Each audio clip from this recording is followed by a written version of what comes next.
Diesel! Damn it.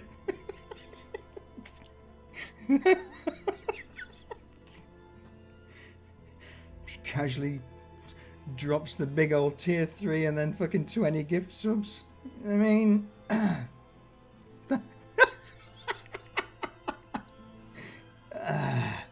cheers, mate.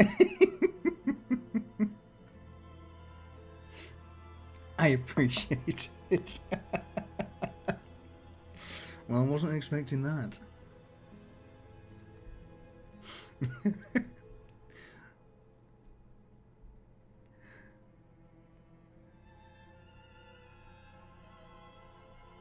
Oh, cheers, Duz. The train has begun. Choo choo. Choo choo.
Oh, hello everyone. Hello. Happy Sunday. We are back with episode 4 of Pariahs. Woo!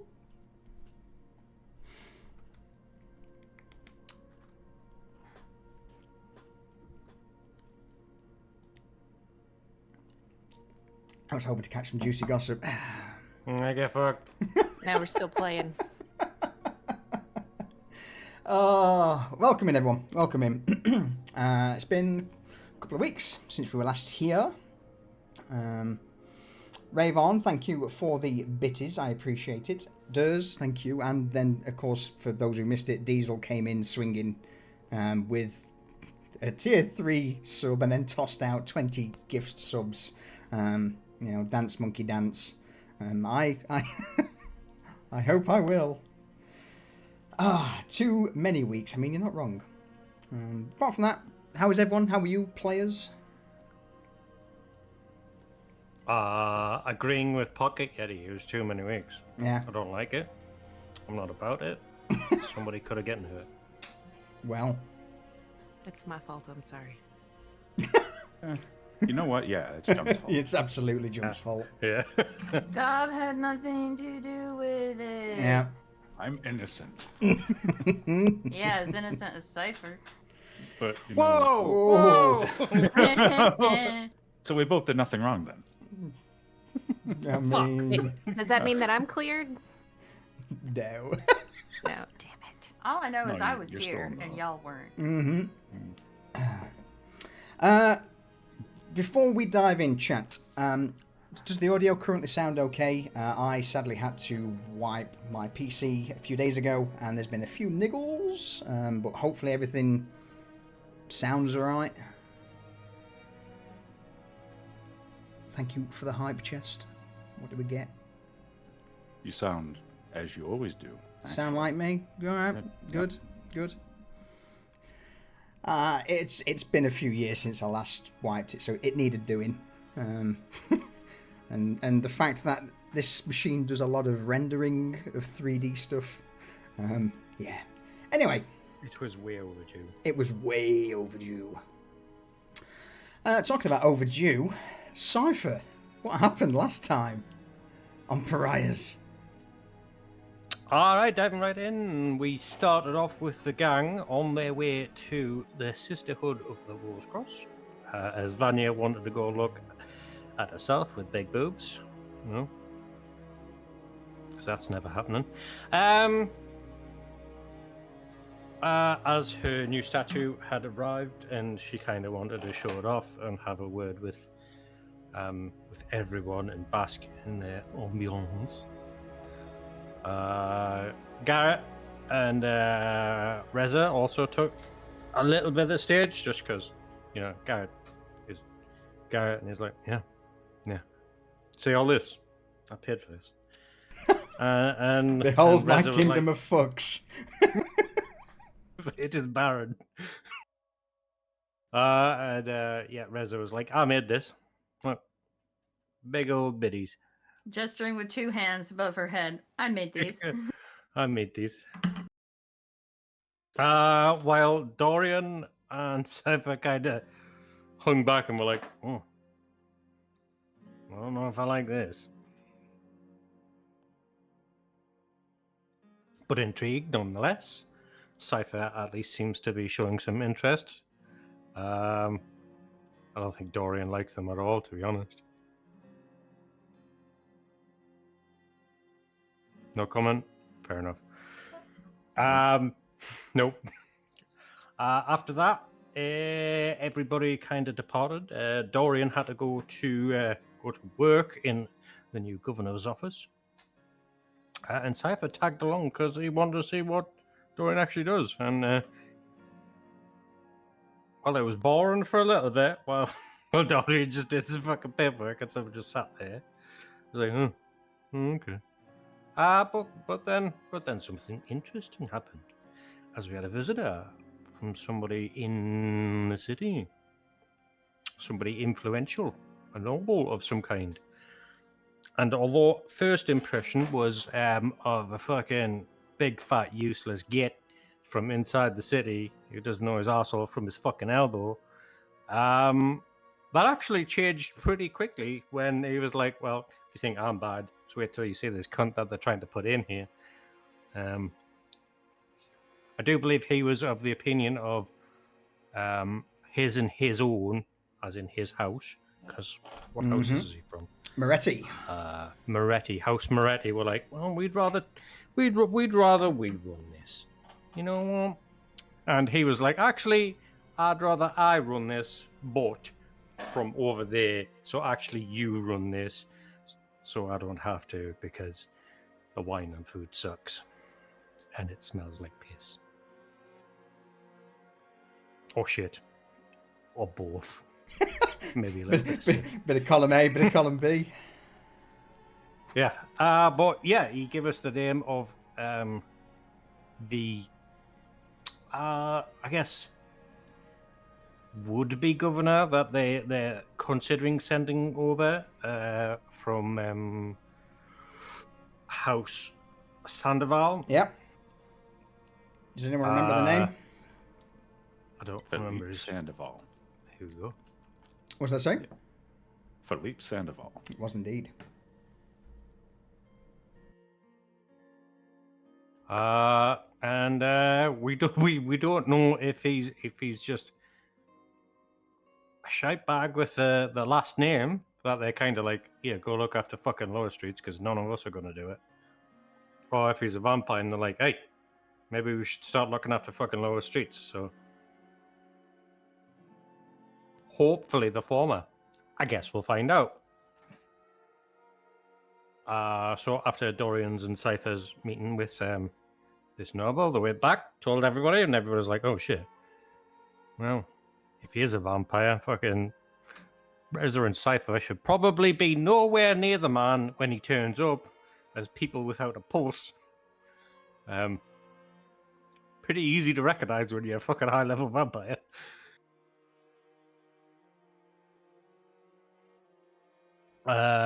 So yeah, they discussed that and then parted ways.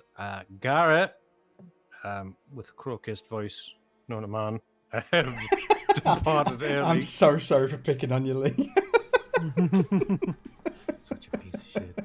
But Garrett went off to do business with the Silent Road, while Reza, Vanya, and Cypher went into the Undercroft to do some bits and bobs. Cypher got a book for Vanya and dumped it on her lap and was like, figure it out. And then Reza was like, can you find somebody for me? I was like, I don't know. Can I? And we found out we could, as long as they were dead. Be careful what you wish for. Yeah. Because you might find out something absolutely heinous happened to a poor little teenage girl. Cool story. Hags need to eat you. Yeah. Nice to eat you. Nice. And I do believe that's where we left off. Anything anyone wishes to add? The letter from the Merchants Guild. Oh, good show.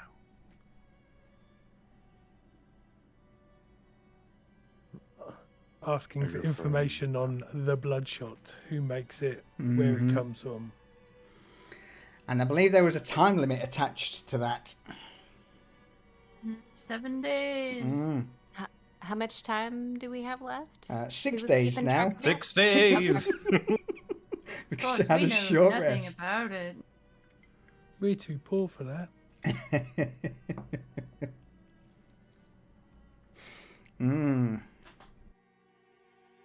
Alright. So, in that case then, I believe I said last week to Garrett that when he went to the Silent Road, we would probably do the discussions today. So, we will dive straight in with you, Garrett. Would you be taking anyone along with you to speak with the road, or was this a thing you went with on your own? Probably Reza. Okay. She's Yeah, had more experience with the road than I have. Makes sense. All right. With that said then, let's dive straight in. Garrett, Reza, you begin to make your way out of the Baron's Folly, be it through the folly itself or the side road, into lower streets, meandering through the stalls and hustle and bustle of Market Row before eventually reaching the outskirts of your destination, which we can't see because it's night. Nice. Hold. There we go. As you make your way through Market Row and enter the Polter district. Here, with it being, what would it be? Was it early morning you went, or? No, it would have been later because Russ Later. did a bunch of stuff. You're in right. the morning. Yes. So, mid-afternoonish. As you begin to walk through the Polter district, the main thing that you both would notice that there just seemed to be somewhat of a haze, a mist, typically blown in from the ocean, but for the moment you can see probably 50, 60 feet down the road. It's not too bad, but given the experience of the years in Novostoya, if a mist falls about to roll in, then there could be a chance for the next week or so of just heavily obscured sightlines. With that said, though, the mist clings to your clothes and the air feels heavy with dampness. The cobblestones beneath your feet are starting to feel a little slick. To your left, as with Polter being one of the less well-kept districts, you'd notice a building that leans slightly too much, crumbling under its own weight. You continue making your way down the road, passing dimly lit lanterns, their red glow cutting through the fog, illuminating a few carts, barrels and crates with individuals huddled around. Takes you roughly, I would say, 30 or 40 minutes to make your way through from Market Row to the Thanked Table. Now, the Thanked Table being close to the canal and, by extension, close to the water, it's difficult to make out at first. That would be... The exception would be is that as you get closer, the previous golden signs that used to be all over the Thank Table have been removed. It seems now that the Thank Table's been renovated by their new leaseholders, yes, but not in a way that stands out like before. Any questions about Polter, since it's been 6 months since I last had to remember half of this stuff?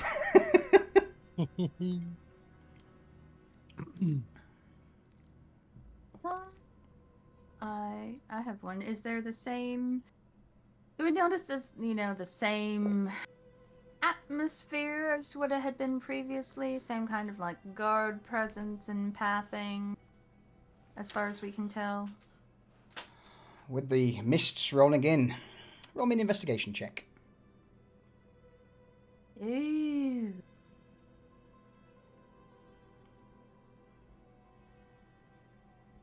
I remember how to do this.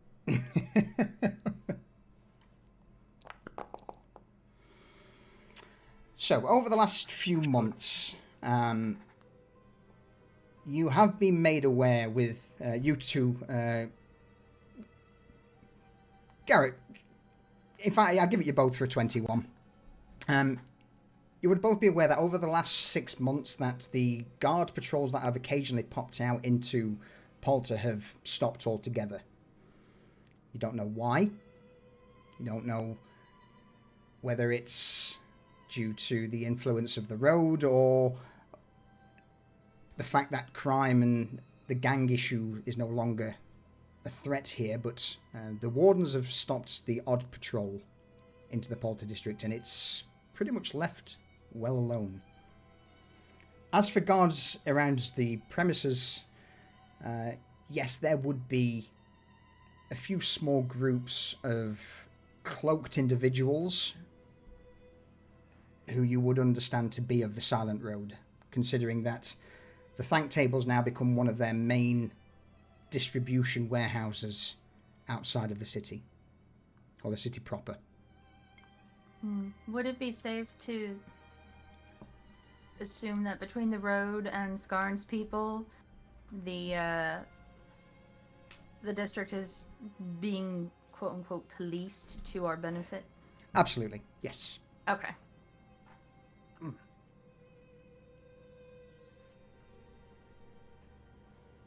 Anything from you, Garrett? Would you believe Reza's just asked us same question that I was about to ask?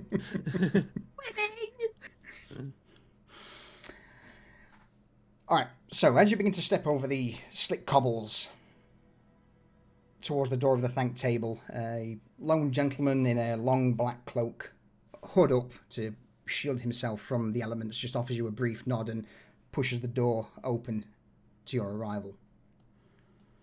Here, as you step inside, bear with me.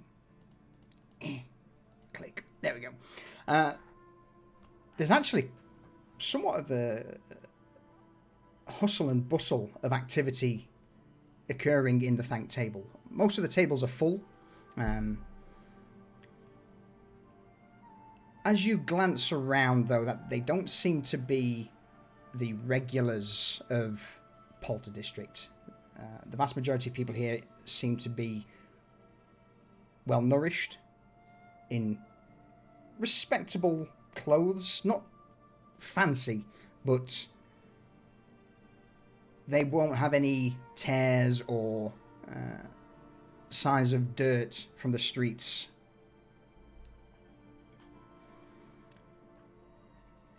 Any idea on who they may be? Members of the road. Absolutely. Absolutely. You begin to glance, noticing a few familiar faces. Not by name, but from the time that you've been here in the past, Garrett, to discuss business regarding the Bloodshot, you've seen these guys on the door, on the streets, hauling goods back and forth. The thank table seems to have been turned into, yes, it's still a tavern, but is now more catered to the Silent Road, in a very similar to operation to how you guys run the Folly and your bunkhouse. Nice.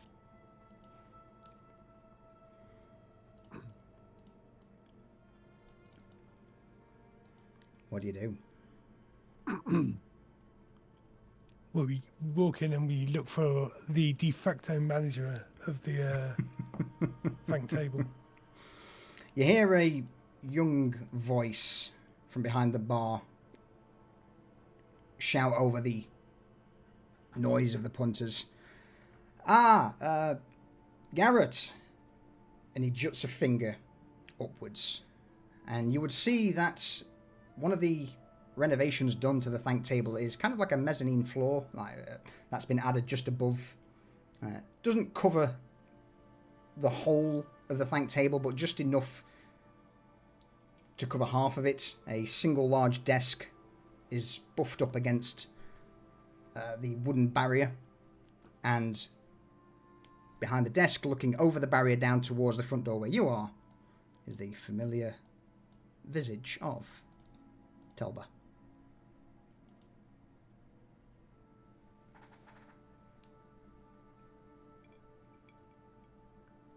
I make eye contact with Telba and give him a little nod. A sly smirk creeps up on the edge of his lips as with two fingers he just motions for you to step up. Come upstairs.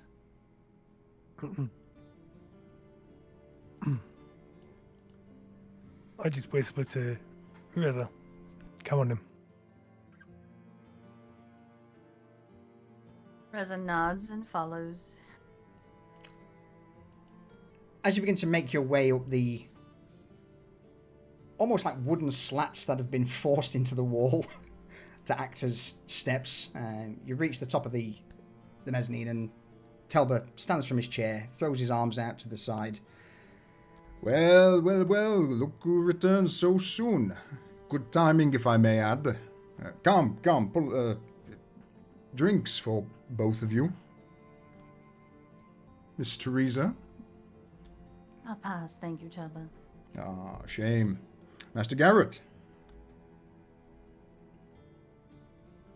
Well, I'll join you in a quick drink. Maybe a wine or something. Wine it is. He looks down towards the bar whistles loudly where the young barkeep looks up. With a brief flick of several fingers, you see the barkeep nod. Seems to be some form of sign language used by the Silent Road. Reza, you would know this. Mm-hmm. You certainly would know this. Yeah, but I know what it is, but I don't know what they're saying.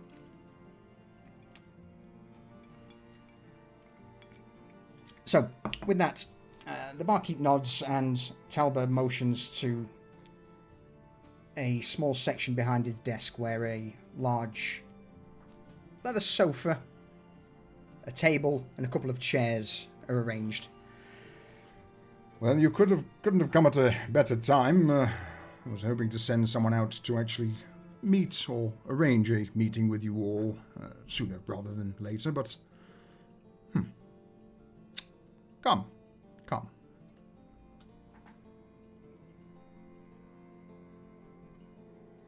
Move over and take a seat in one of the offered chairs.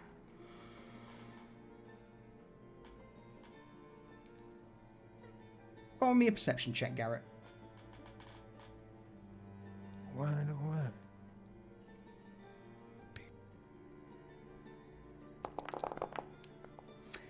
So Talbot's usually pretty calm and collected when you meet him.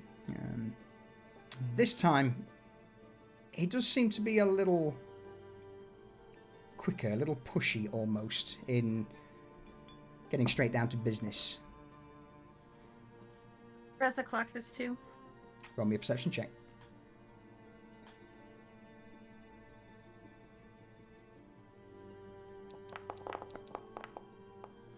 Absolutely.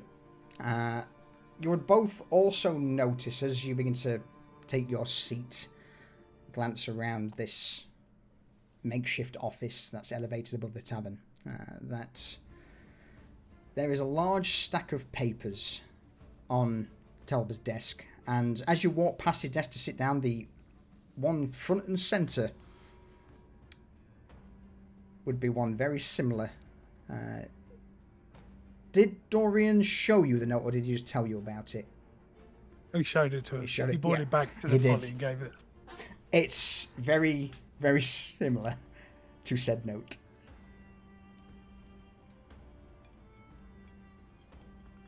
I see we have similar correspondence. Shame nobody knows what they're talking about. Yes, well, about that. For you, of course, not a problem. For us, well, part of the reason I am glad that you are here. Normally, for the last 3 or 4 weeks, it's not really been much of an issue, and something that I've managed to contain within our own ranks and deal with ourselves, but...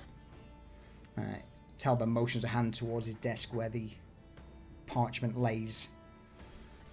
For the last several weeks we've had, let's say, a few attempted, best way of putting it, piracy attempts on some of the barges heading downstream.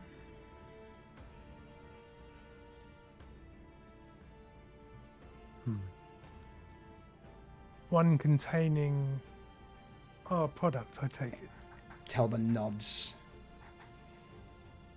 Is it a known entity conducting these? So, about that. It took me a while, and the loss of a few good men to get the information, but the Merchant Guild has a hand in hiring out some mercenaries to patrol the waters that we've been using to smuggle some of the goods through and past coin flow.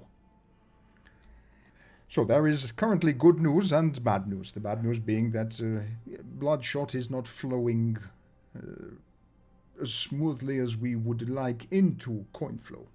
Oh, sorry, into the city itself due to the Merchant Guild. The good news,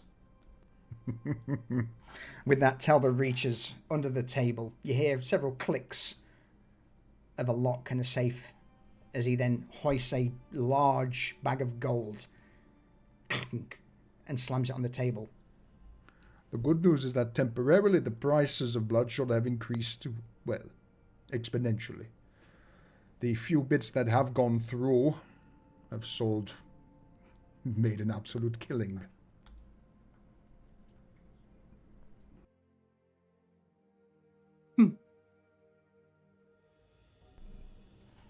Yes. Good for the short term, but Telba's already nodding. As soon as you say short term, he knows.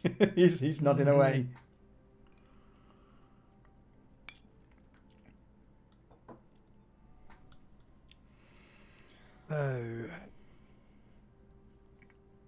I take it the Merchant Guild's been sending demands all over the city trying to find where Bloodshot's coming from. Mm-hmm. Well, to make life easy, I will lay out everything I know about this situation. So, first, I don't know how, or who, but several weeks back, some of the goods we were selling fell into, let us say, the wrong hands. They sold it, and it went to a few individuals that we did not really wish for it to go to. After that, the message was no doubt passed down to the Merchant Guild, and, the Merchant Guild then started acting on where this bloodshot was coming from. The Merchant Guild, being the Merchant Guild with all of their financial backing that they've got, it didn't take them long to at least narrow down 2 or 3 of the routes we use of getting the bloodshot through coin flow. Sadly, we no longer were able to get bloodshot or many other goods through coin flow itself, so we had to start going through the canals. A little risky, a little slower, but wasn't a problem until they started cracking down on that. Now, I've already routed out several traitors and informants within my own organization. But they know that we are the ones who are currently peddling and pushing this stuff through. I have... And he motions, as he's talking, he's motioning outside. You probably noticed there's a few more of the cloaks on watch, just to make sure that no unwary and unwanted eyes see what we're doing here. But several nights back we had to repel what can only be described as a small pincer, or more of a... ambush? Probing attack, I would say, on one of our storehouses on the canals.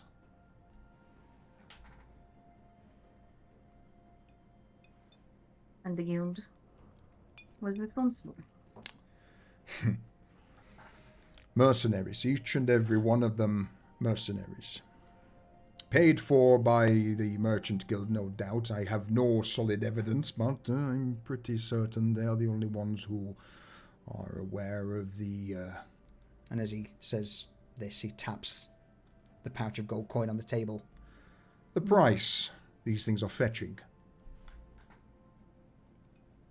Tell me, Talbot, I've been out of the business for quite a while. What is the relationship of the road with the guild prior to the bloodshot? Prior to the bloodshot, they kept out of our business and we kept out of theirs. It's beneficial to both of you. He nods, grinning. Then, of course, everything started to change.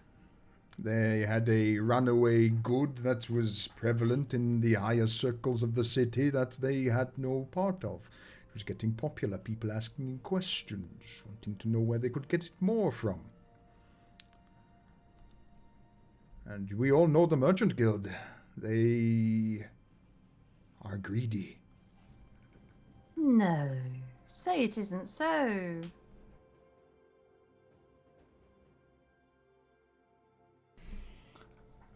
So, that is the current state of business. I don't have much in the way of extra details on what their plans are. We are in the process of moving a few of the goods into newly purchased, when I say purchased, rented accommodation in the Dirktown area. So a little further down the canal, but in a place where no one wishes to tread.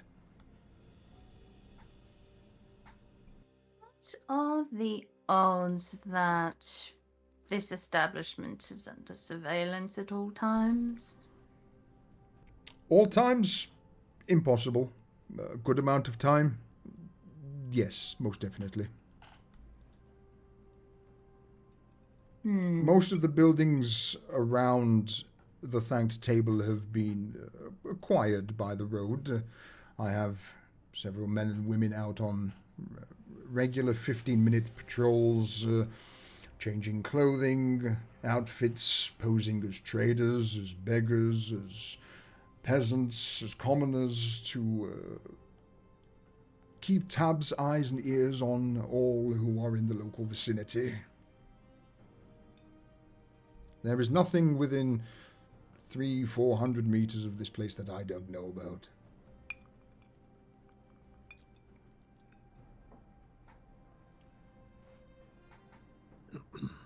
Much the same as we have in Lower Street. Well, I didn't wish to say it, but some of your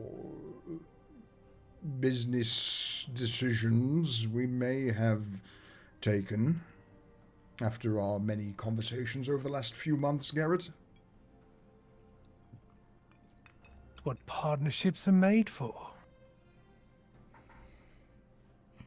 Talbot just scoffs, amused, but then nods.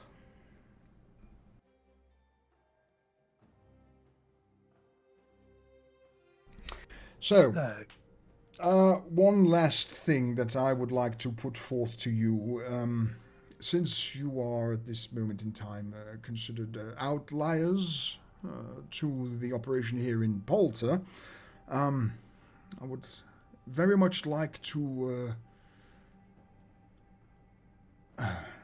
best play. In fact, I'm just going to spit it out. I would very much like to hire you in organizing an ambush of the next Merchants Guild's representatives who grace our warehouses with their presence, if you catch my drift.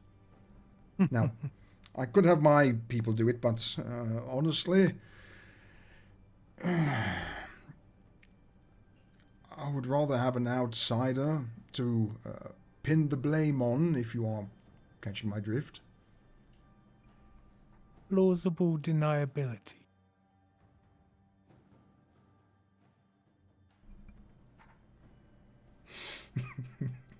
Talbot nods. Yes.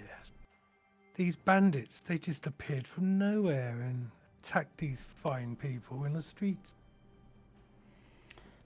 Well, the main issue is that they don't tend to come from the streets. The last assault on the warehouses came by the canal. They came in a rowboat, and well, I'm not sure if you looked outside in the last day or so, but if I was a betting man, and let me tell you, I am, if there was ever to be a raid on a warehouse, I would say it'd probably be in a day or two's time.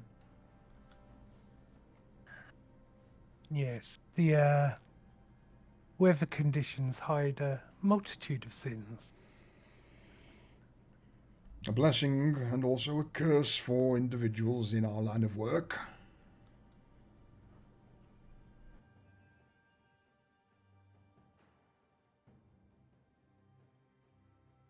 I'll have to speak to my people, but I dare say we'll be able to assist you in this. And, Garrett, when I say mercenaries, I don't mean slums mercenaries. I'm talking disgraced wardens and those that the Merchant Guild can afford. Professionals. The last group that entered, there was only 4 of them. Do you know how many men I lost? Too many. You are absolutely right. Put us back 2 weeks.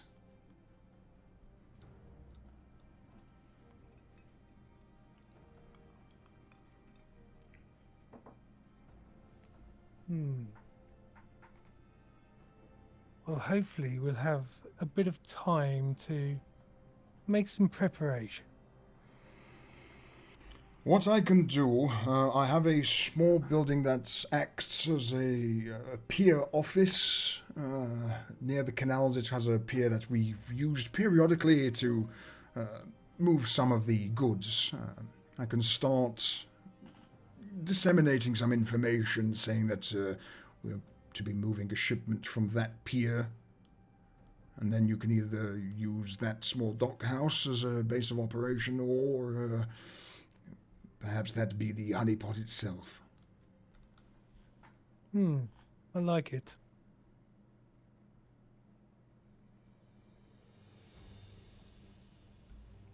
Sure, we can dream up something to tip the odds in our favour. All right, well, how about then, if you are up for this favour, I will schedule this delivery to be collected in 2 days from now at midnight.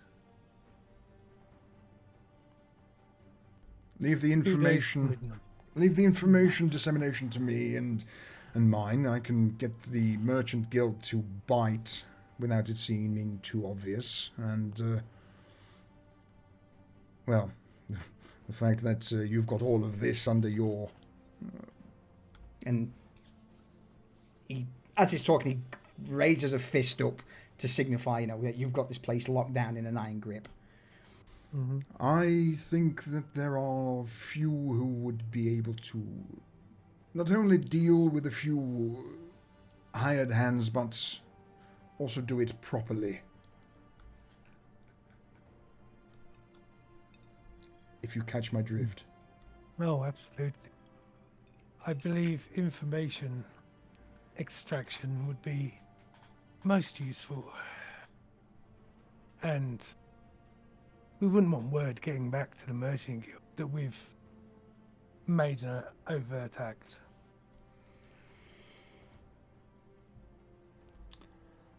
Which brings me on to the next topic of conversation. Delbert clasps his hands together in a happy gesture. You'll be happy to know House Moretti has now put their sights on the slums as well. I don't know any further details about it, but supposedly one of their agents has been sent out to begin taking over the districts. Now, as you probably know, hopefully, the Moretti pretty much owns the Merchant Guild, and the Merchant Guild are, one could say, almost be the secret army of the fucking Moretti house. So,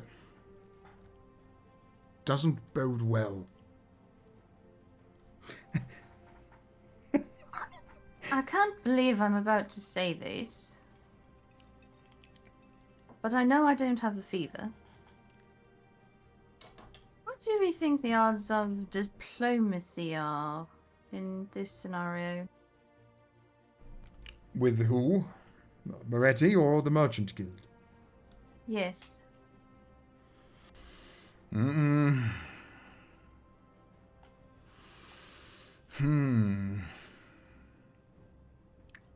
I dare say that means more to you folks. I mean, me personally, I would rather not give the guild sales of bloodshot, as it will eat into my profits. Well, yes, that is sort of more our angle, but I was thinking something sort of, you don't interfere with Bloodshot and we'll make sure you get control of the slum, something like that. For the Merchant Guild to be pressing this hard, I don't think they have much say in the matter. It's more than likely someone above them who has pressured the guild to take such drastic action. And putting 2 and 2 together, my guess would most likely be Moretti.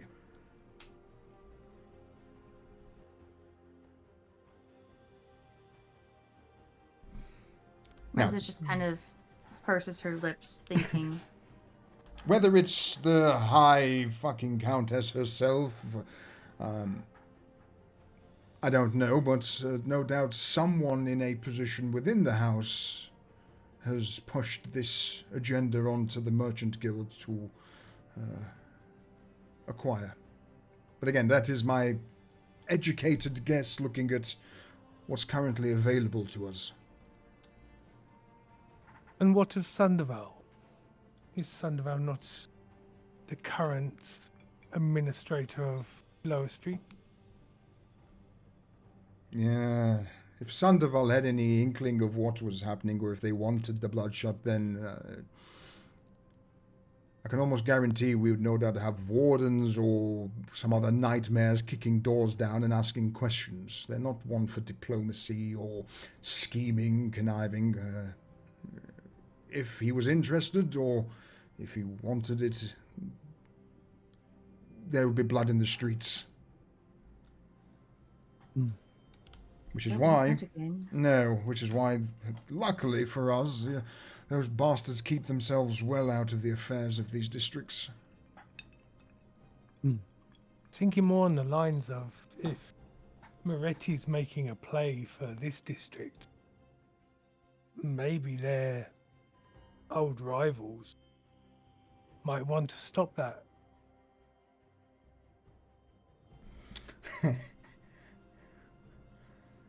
As soon as you say old rival, Telba takes a deep inhale of breath.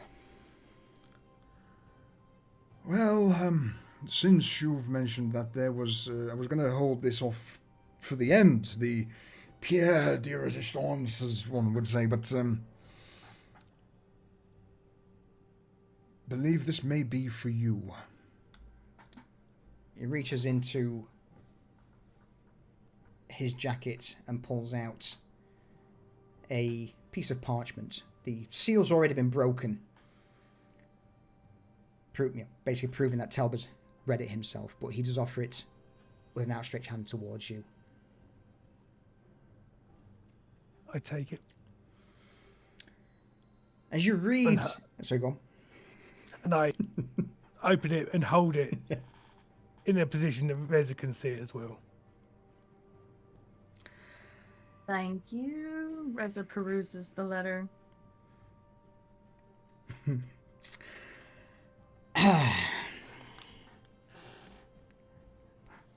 You are hereby cordially requested to attend a meeting with a location. That location is the Magister District. This letter will act as pass through all gates, all districts, as signed by Countess Catalina Vulpescu.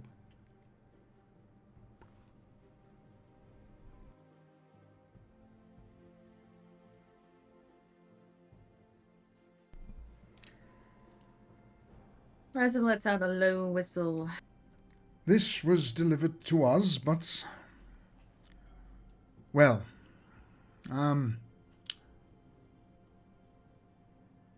considering the current predicament we're all in,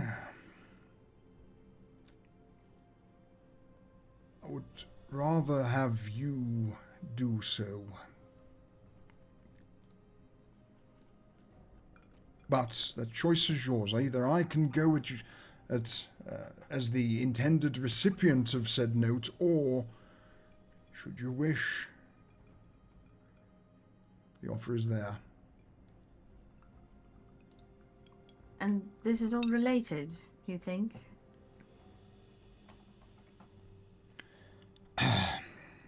Only once have I been invited to a meeting with one of the court members, and that was Moretti many moons ago with regards to setting up several branches, but Vulpescu, Moretti, Sandoval, those three houses, well, Moretti has everything, all the coin, all the power. Sandoval, nothing but their own ego. Vulpescu, she's been raising funds, a lot of funds recently. Supposedly the Grand Duke is starting to plan an assault on the Barak Empire, but long story short, if you're going to have to throw your lot in with any of them... Talbot taps the letter on the table. That would be where I would put my coin. If I go to that meeting, then I have no doubt that it will be a meeting of pleasantries, of securing the Silent Road's aid, moving things, but... well, I've seen what you are all capable of, and as... He grins at you rather devilishly, Garrett, as he says this. As business partners, sometimes the burden or the problems can be pushed onto the partner, yes?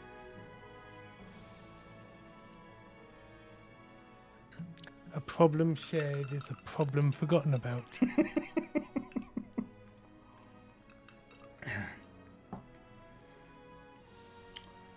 As you can see, the... So go on. I know if I were there, glint in my eye and a big smile on my face. Have a think on it. Again, you know, if I go, I know what the meeting will be about, and... but if you wish a third option, then... that's your ticket.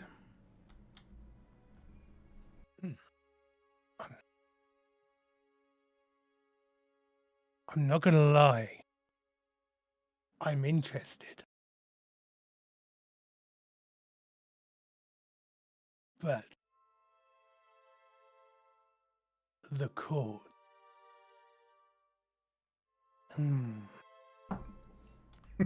Once. Go ahead. No, One way or another, you have grown to be a rather large whale in a puddle. Yes. Once you've courted the court, there's no going back, is there?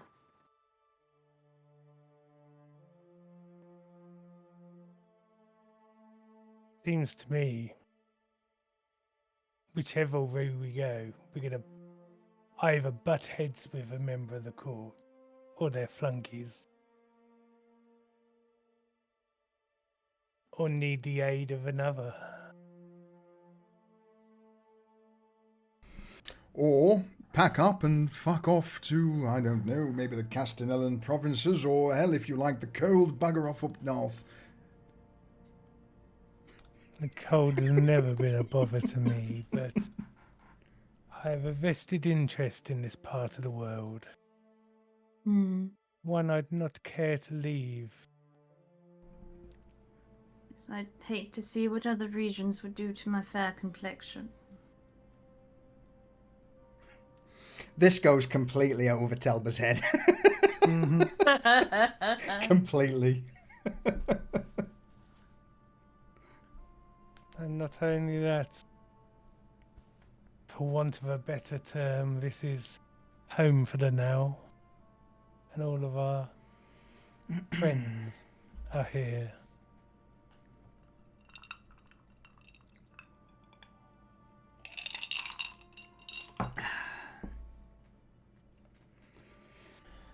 Well, I dare say there is much food for thought. So I've managed to offer naught but verbal diarrhea on both of you, so is there anything you wish of me? And at that, Telba just sits back on the sofa, crosses his arms, and just offers you both a shit-eating grin. Like the cat that's got the cream, who's just, shat in the litter box and come to you with wanting attention. Oh, Telba, you know there's always things we want. But I think we need to talk about the first problem. And your warehouse. Now, you said you wanted to employ us for this.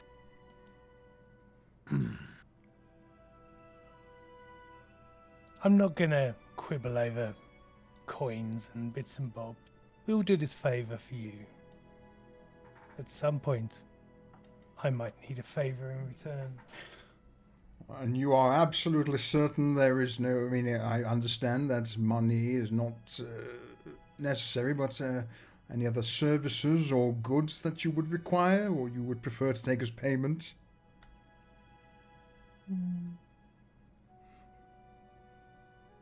Roll me I an don't think there's anything we've... Oh, go on. Roll me an insight check. I mean, you probably already know what I'm going to say. Yeah. With an 8, he doesn't really want to owe a favour. Yeah, I go with that. He's gonna though. Well, Tova. And she kind of saunters over to the desk, sits on it, and kind of leans over, her head tilted to the side, smiling beguilingly at him. You don't want to owe me a favor?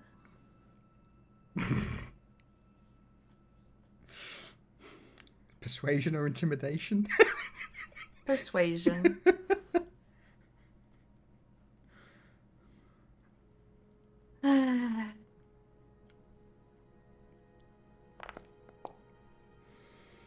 Dang it.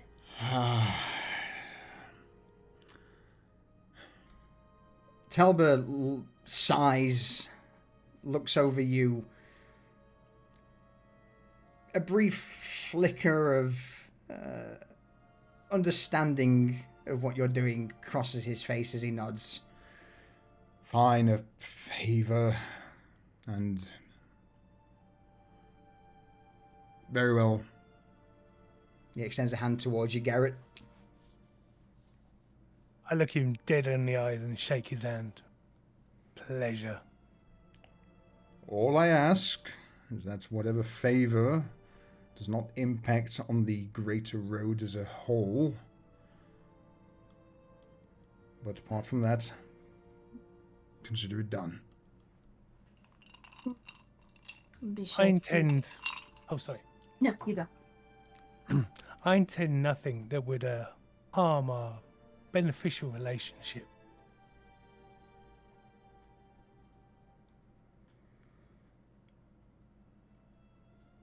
Reza, any closing words?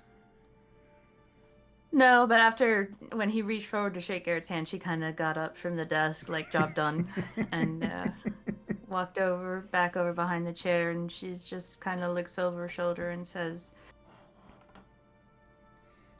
"Don't you worry, I'm sure the favor will be very personal in nature." That is what I'm afraid of, but very well. Consider it done. She gives him the shit-eating grin this time. By the way, I love what you've done with the place. What a unassailable tavern filled with trained guards and soldiers. Thank you. Yeah, it feels like home. Good, I'm glad. But I didn't care for the gaudiness that used to be here.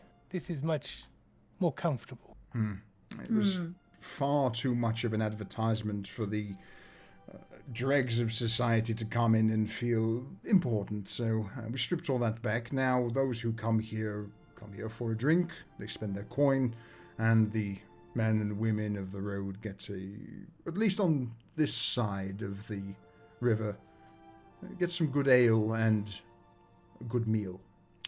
Which reminds me, actually...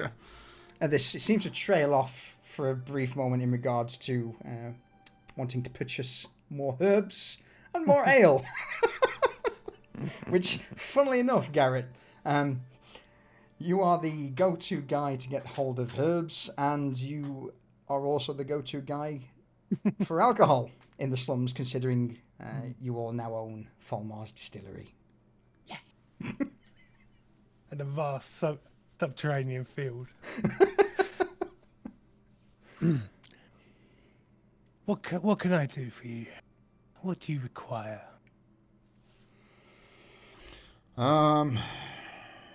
Is this in regards to like the actual ale and stuff, or is it just? Yeah, 100%.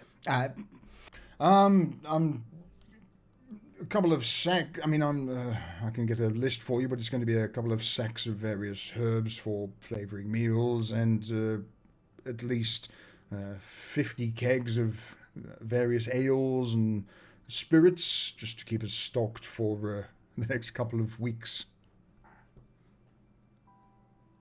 Can't see a problem with that. When I get back to the Folly, I'll speak to Falco, and I'm sure he can arrange delivery by one of our subcontractors. Though I do think it would be wise for us to make a show of grabbing a table and having a drink and a leisurely meal, since we've been seen walking in. Would hate for anyone watching to think we're taking a business meeting instead of having a outing at a tavern that's not known to be ours. Checking the competition, as it were. Indeed. So just to confirm, you are happy with me declaring that you are the owners of the Baron's Folly? Yes. Perfect. It's well known by now Yes. that we own the Folly.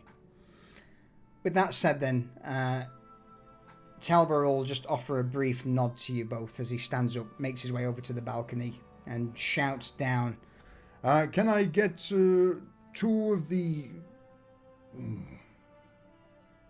best meals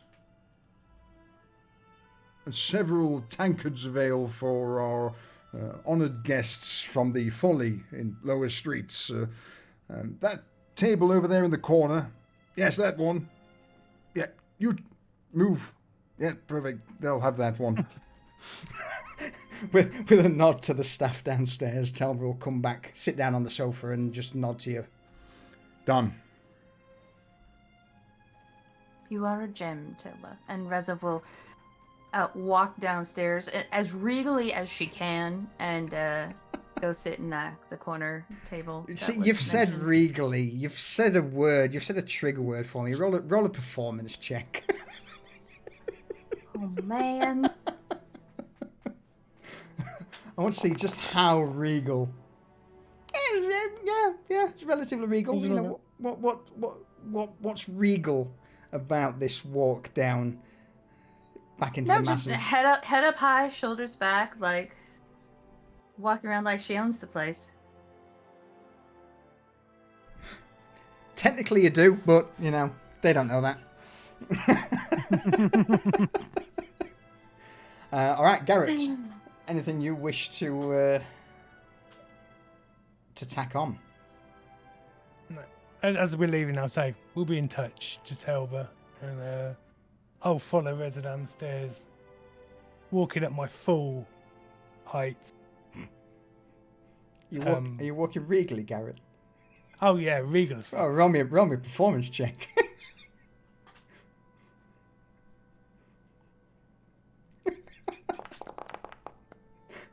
So, when Reza walks down the stairs first, you know, she gets a couple of glances up towards her, and he's like, "Oh, okay, okay." As Garrett Garrett, looks like he's born to it. a couple of moments later, as Garrett starts to descend the stairwell, it's the creak of the first step just echoes around the tavern and immediately gets everyone's attention. And they just watch as Garrett angelically descends down these wooden slats used as stairs at the side of the tavern. Like a moving marble statue. Massive tits. I mean, it's not sci-fi. Massive thing. Way. All right. With that though, you'll both sit down at the a somewhat shadowed corner of the room. You know, there's a distinct lack of lanterns and candles in the corner that you've been assigned. It seems very much to be a business corner.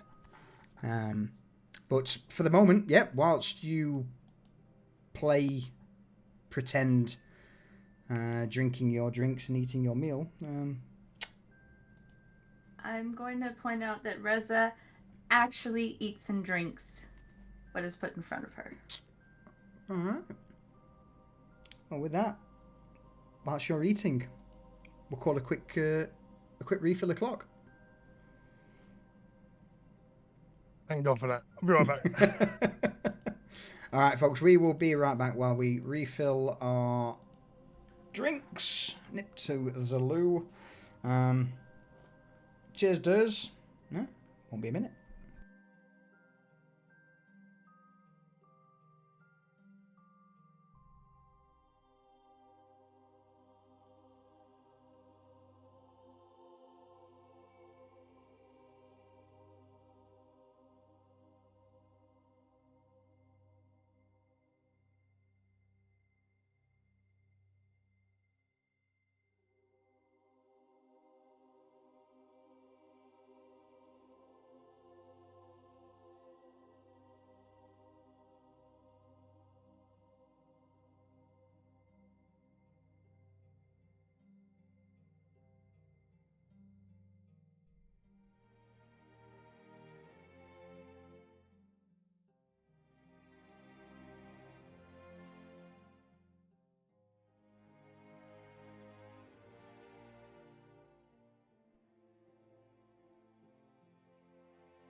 Back.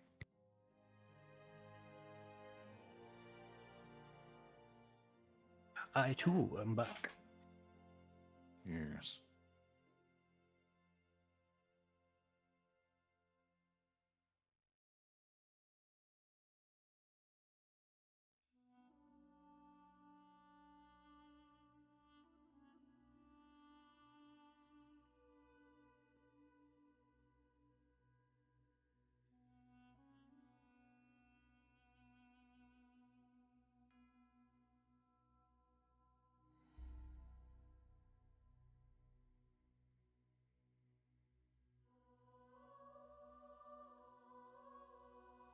I too have returned.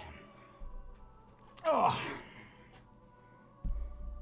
Alright, I'm struggle with this ice ball for a moment and hope that it's actually frozen. Which it is. Result. Alright, so.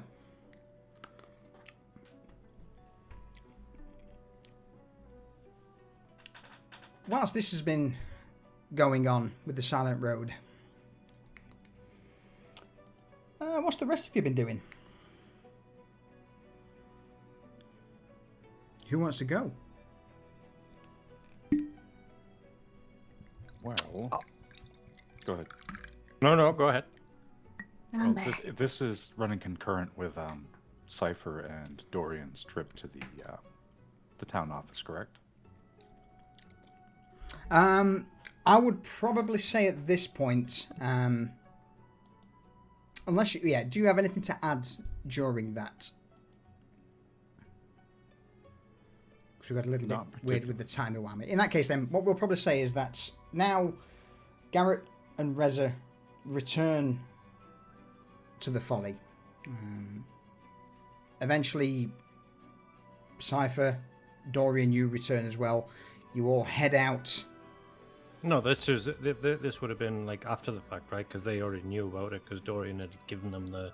Yeah, you're right. Yeah, it is. Yeah, absolutely. Yeah. Yeah. So this is Yeah, after. the day after, right? Yeah, the day after. Yeah. All right. Okay. So all Dorian has done is papers were already served, so he'll do his daily checkup with the clerk. And You've got a new clerk today. a new clerk. Yeah, let's go find out, Briefer, shall we? Okay. So retconning works. So this has absolutely nothing to do with the DM calling an NPC the same as another NPC, but as you as you head into the administration office, Dorian, the old scribe, who was Scribe Elias, is not there. Accidentally fell out of the window. Instead, you have a somewhat younger, in fact, a very young boy, no older than 14, 15, who greets you at your office as you step in. He's incredibly neat and tidy. A large linen tabard of white thrown over the top, and he offers you a respectful bow of the head in greeting. What's this then? Good day, Master. What do you go by in the administration building, Dorian? So in the administration building, it'll be. He has people call him Hestwood if it's formal because he's trying to keep up that image. Dorian is more the name for like the party and people that he wants to keep away from the, the behind the veil thing. Mm-hmm. And what title have you been given, considering the work you've done now in the administration building? Are you Administrator Hestwood, or are you just Master Hestwood? What's It'd probably be Master Hestwood. He wants to get the administrator title, like that's what he wants. But that's basically that would be the big thing. That would be the thing that he's working towards. Okay. So as you step into your office, this young boy offers a bow of the head. Master Hestwood, good to see. I will be your new scribe and porter. New one. What happened to the old one? Sadly, the aging Scribe Elias passed late last night. Vanya. Roll me a religion check. Oh no.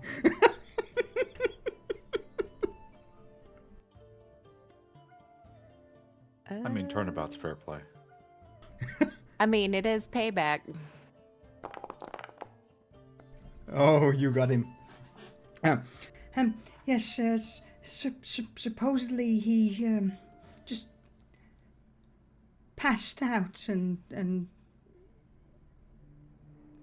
some say it was a heart attack, but well, I saw him, and I don't think people smile like that when they have a heart attack. It must be a touch of the rictus. Well, Not sure what that what's is, your sir, but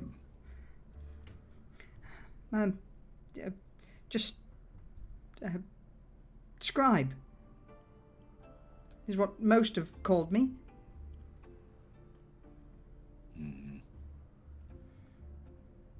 Well, You don't have a proper name then? The boy shakes his head. All right, well, now you're Pip. So, Pip, here's what you're going to do. When I have papers for it, you're going to file them away, you're going to talk to the other scribes here and learn the lay of the land. And if all goes well, you will have to do as little as possible, and I will follow suit. Of course, sir. Anything you say, sir, it will be done. All right, Pip.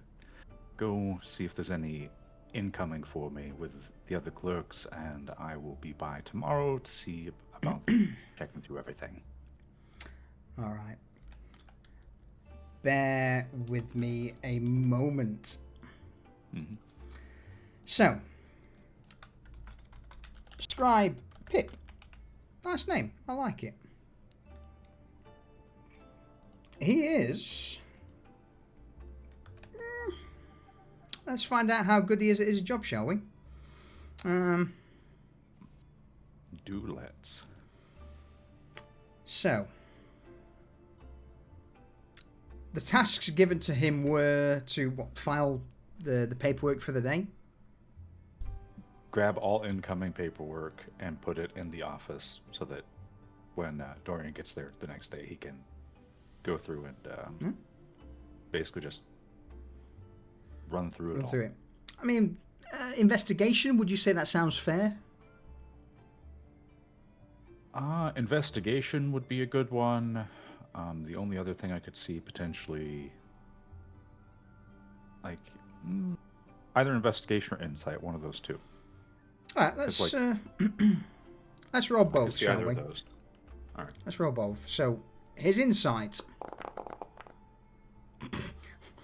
Not so good. It doesn't understand. Oh my god, you suck.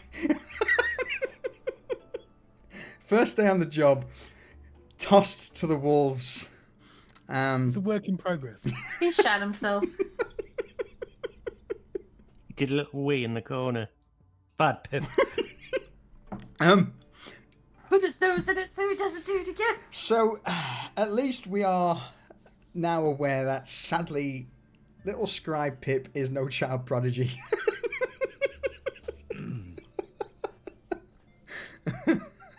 Direct downgrade.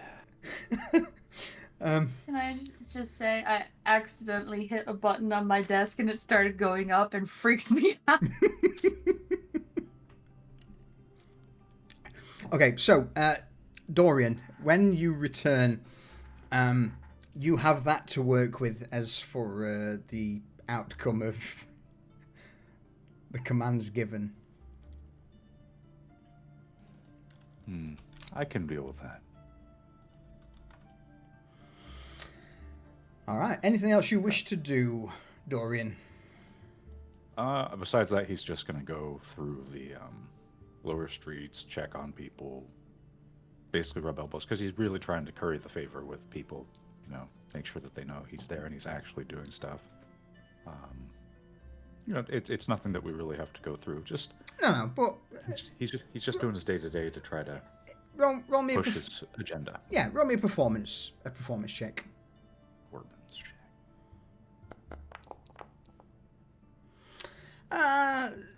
As you begin to make your way through lower streets, meeting and greeting, as per the norm, the vast majority of people just don't seem to give you the time of day. It's nothing personal, it's just none of them have ever really trusted the administration. You know, the administration's got lower streets into the shithole it has been for the last God knows how many years. From the odd conversation that people do let slip, it seems that they hold more hope in the management of the Baron's Folly running things than any politician ever could.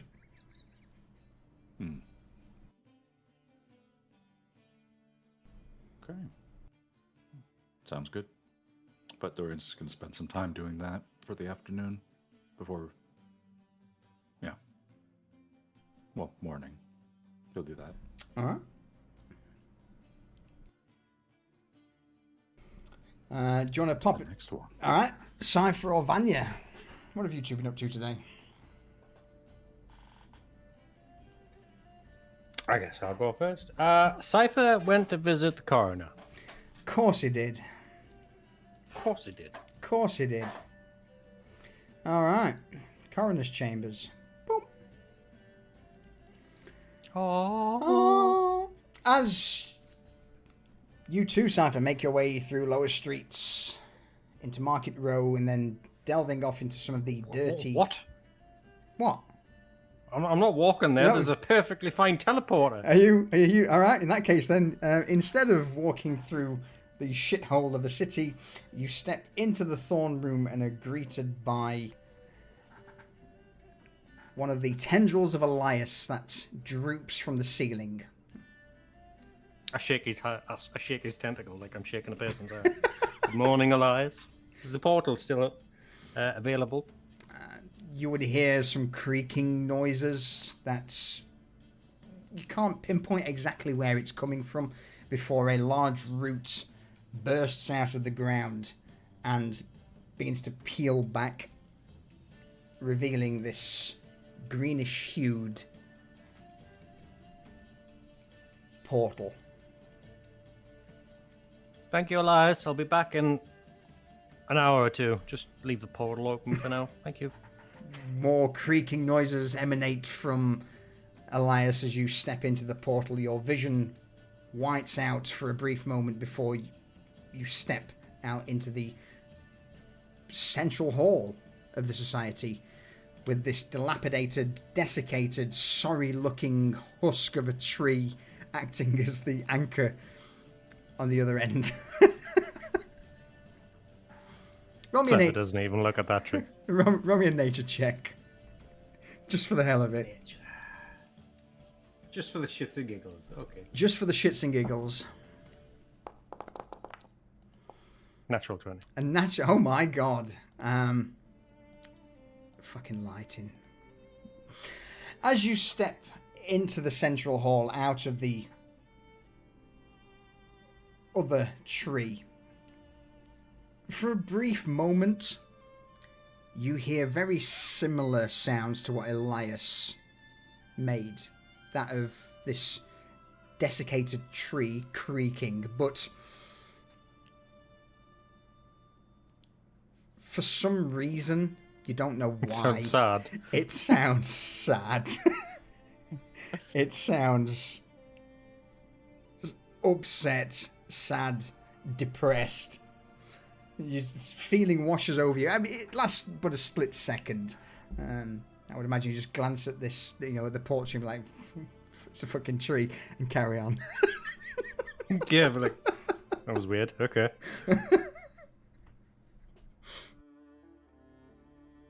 Alright, as you stride through the main chamber of the society, by now you are well attuned to the coroner's magics that he uses for his own door. So without even having to knock or without even having to push the door, with a quick flick of the wrist, it's almost like your shades just open the door for you. Nice. Automatic doors. Automatic doors. And with that, you step into the chambers of the coroner. Like Groundhog Day, the coroner is stood at the far end of the room on the slightly... stood at his lectern, he's funnily enough, it's almost like time doesn't matter to him. Right where I left him. Right, he is exactly where you left him for the last probably 2 months.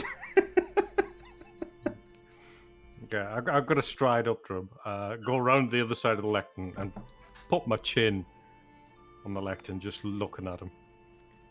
Until he... No, I'm just going to wait there till he acknowledges me.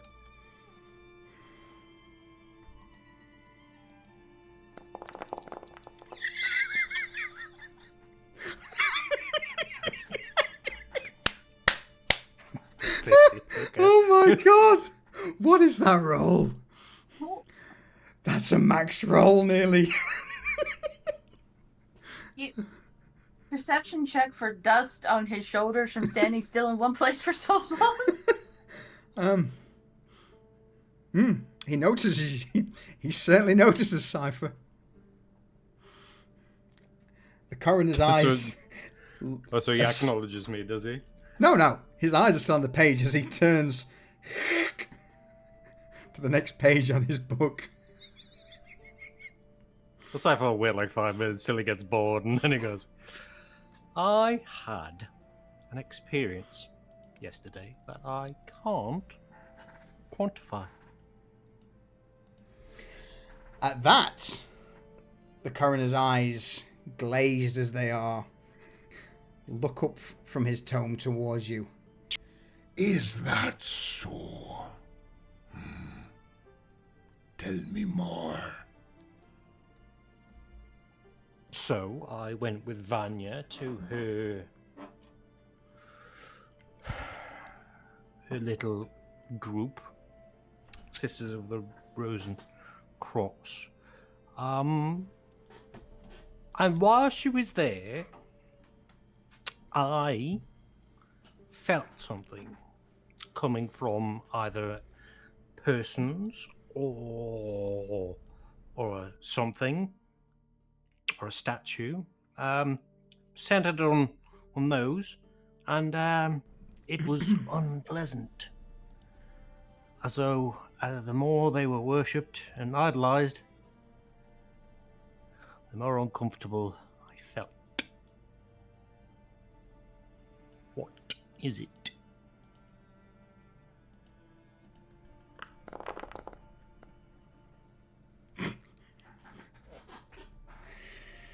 Fucking coroner's OP, man. 2d16, okay. That's his proficiency in Arcana. So new Foundry. Obviously, you can see some of the dice rolls now, but regardless, the coroner's eyes linger on you for a moment, Cypher. Wait. This Vanya, And he steps away from his tome,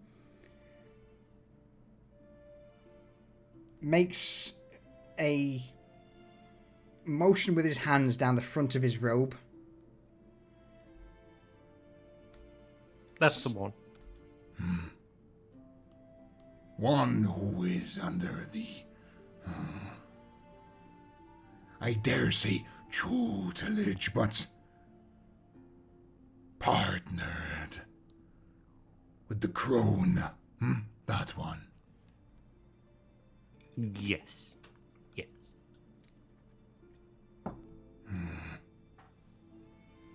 That unpleasant feeling is what is known as faith. A spark of divinity.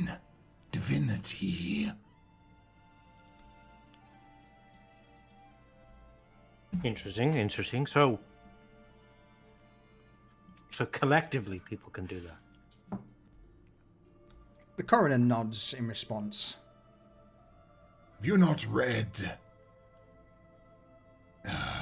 what is it? He begins to shuffle away from the central dais where his lectern and tome reside as he makes his way towards the multitude of bookshelves around the room. And Cypher, you watch in awkward silence for probably 20 to 30 minutes as the coroner just goes by every book and every shelf. Any questions you ask him are just blatantly ignored, and before eventually he plucks a single book out, shuffles back towards his lectern and hands you the tome. Of faith and the divine.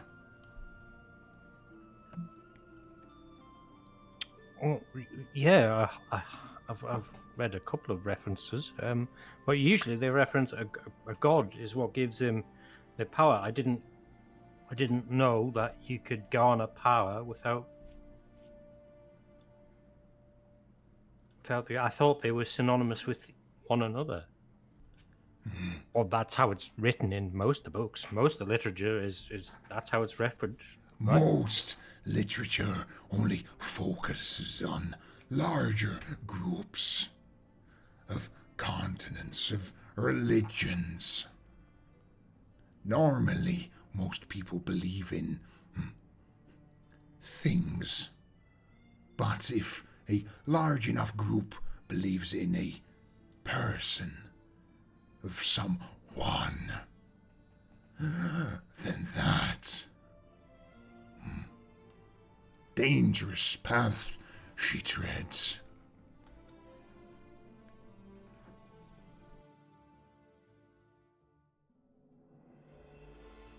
How powerful can this get?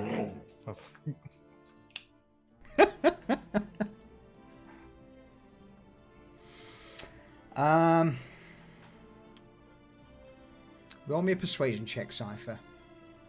Persuasion, okay.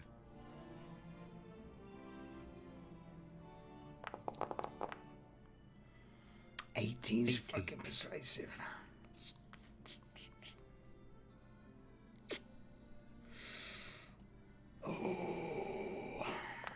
I'm appealing to his academic side.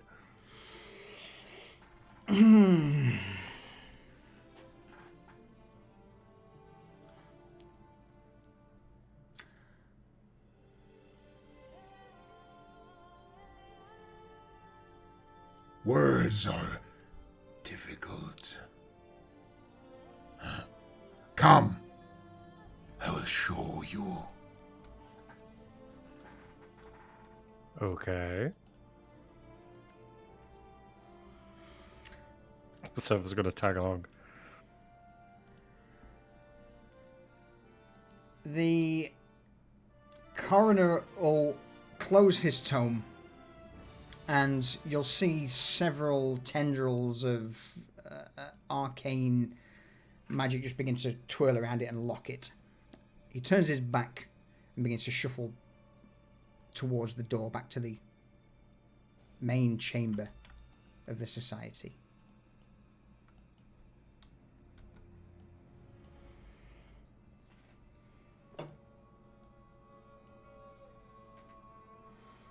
The doors open from the coroner's chamber to the central chamber as he makes his way in. Cypher, you close behind. Yeah. He then takes a right to a door that's... You know whose door it is. But it's a door that's never been opened. Okay.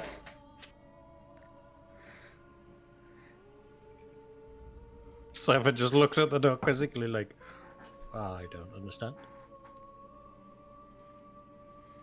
The coroner shuffles almost hesitantly towards the door, and for a lich, an undead, seems to almost take a deep breath, or at least steady himself, as he puts his hand on the door, closes his eyes, and speaks in a tongue completely alien to you, Cypher.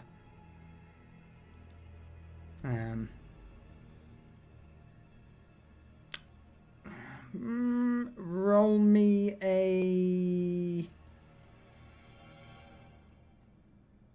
history check.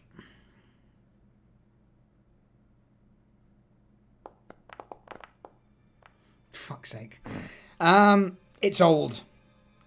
You don't understand the words spoken, but the odd syllable sounds how you would potentially pronounce some words in the almost decaying grimoires that are locked away in the coroner's archive.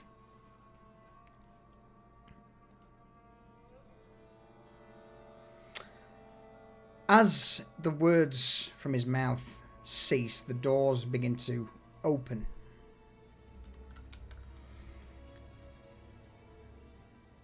Before they open fully, the coroner turns towards you.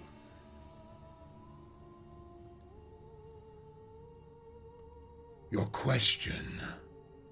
Ask it once more.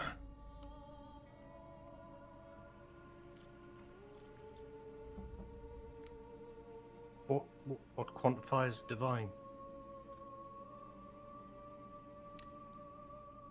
And how big does a group have to be before it gains power?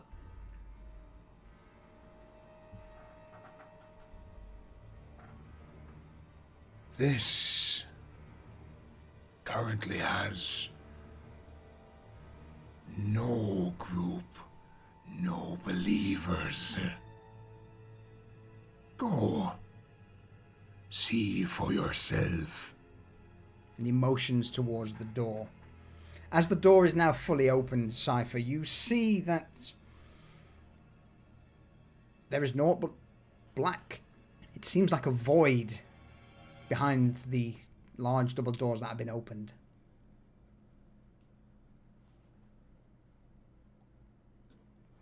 Guess Cypher's gonna gingerly step inside.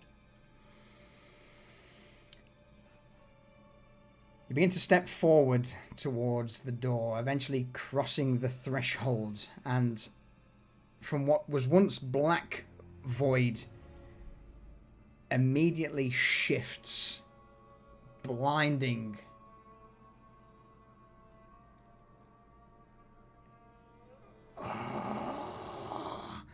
As you step into the chirurgeon's chambers. The blackness overcomes your vision for a moment. But before I show this, I need you to make me a Constitution saving throw, please. Oh God. It hurts.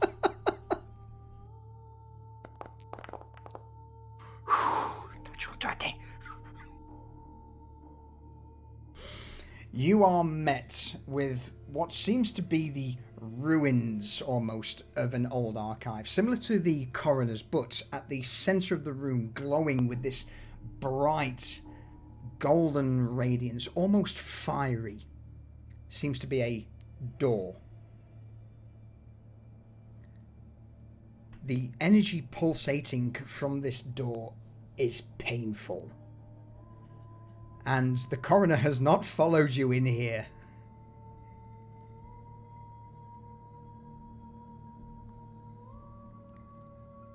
Roll me an Arcana check, please.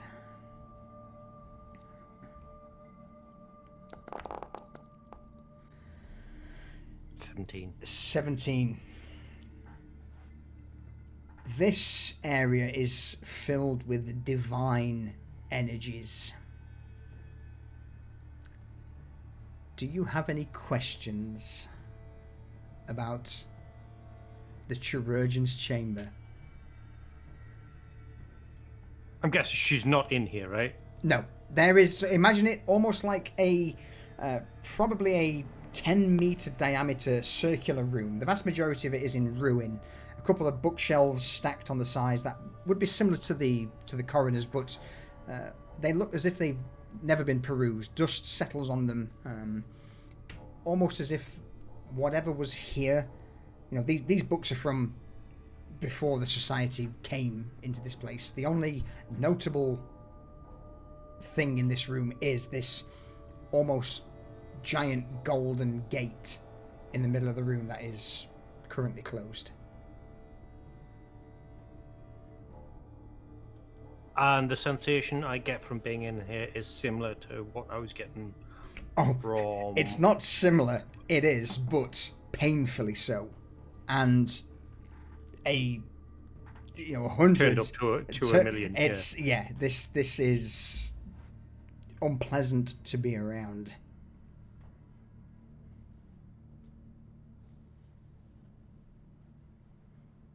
You said it was a library. There's books in here, right? Absolutely, yeah. But they seem to be hundreds, perhaps older, of years old. Okay, I'm not gonna try touching them just in case. Yeah. Untouched. So they haven't been touched. They have not been touched for, at the bare minimum, you imagine 100 or so years. Okay. So he'll not try and touch any of them. He's gonna soak up the sensation and then leave. So you don't approach. There's so many questions. Yeah, go on. I'll approach the door. No, don't let me peer pressure you. No. Yeah. I mean, yeah, I'll approach the door. How many feet are you approaching? So there's roughly, let's say, 20 feet between the entrance of the chirurgeon's chambers and this golden gateway in the center of the room. So, like, from where I'm standing, I'm gonna take a deep breath, steel myself, and try to touch the door. All right. So with that crit success, you managed to push through 10 feet. 10 feet, okay. For the rest, I need you to make me another Constitution saving throw, please.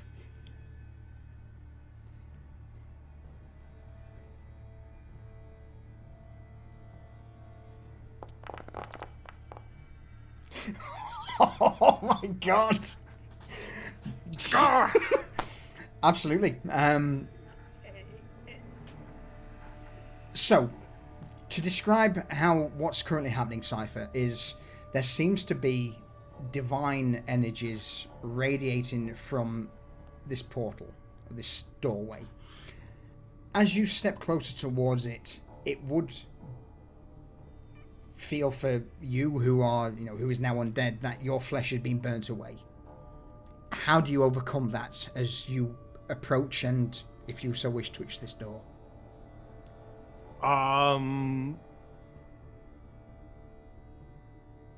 I call forth shades to envelop my hands, kind of like a mage armor. Yeah, like ablative shields. Yeah, and they just so I'm just replenishing them as they constantly be fed. Shadows and shades are being drawn into the door, and just as they begin to envelop around you, they are stripped away by the crackling energies in the room.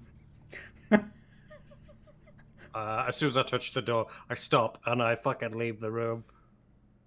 Roll me a... let's go for one more check of your choice in regards to understanding what this is. Another Arcana. Holy shit! No, fucking dirty bastard! Oh my god! Also, can I just say, the sheer amount of bots we've just had in the last sort of 5 minutes is crazy. Best viewers, best buy him. All right. So, with that said, though, Cypher, is that a max roll? Absolute. That is an absolute max. It is absolute max roll of Arcana. That is some deep understanding of not only what this gateway is, but perhaps what the chirurgeon is.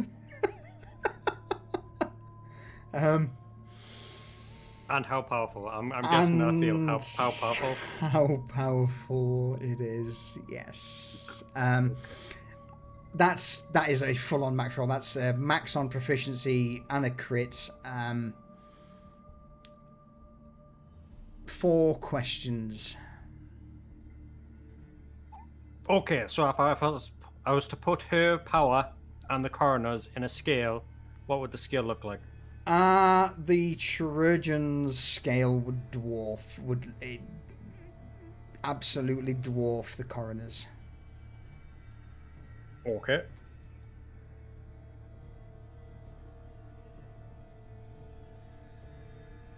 The amount of power rippling just from this gateway in this room alone is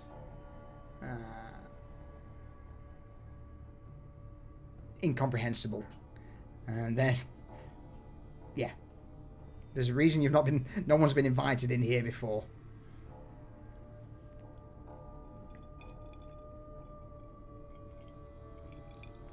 Question number 2. So, like, so Cypher's just learned about religion, and now he's just learned that it can be all-encompassing and world-ending.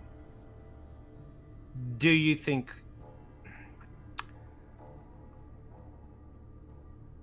Cypher's hubris enough to try and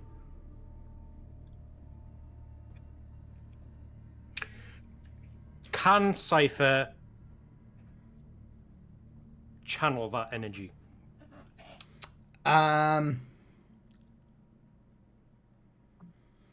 he use it?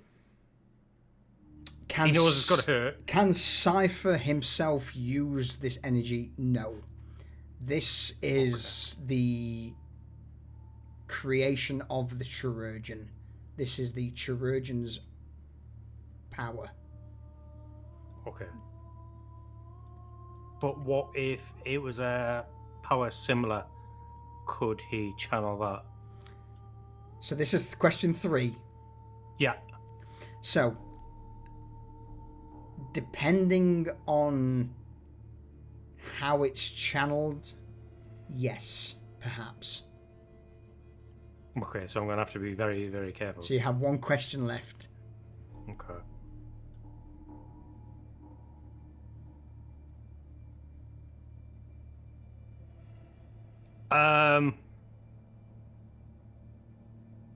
Being there, does Cypher have an inkling of what the chirurgeon is now? So the sheer amount of divine energies radiating from this room and this portal indicate that she is celestial of nature. You don't know what gods are, but it's in your belief that a god could, if an entity has this much power, then they could perhaps be considered a god. My question for that would be, roll me a history check quick. Okay. Before I ask this question or tell you something. 12. You are aware that the gods are dead, and that only the seraphs and archdemons remain.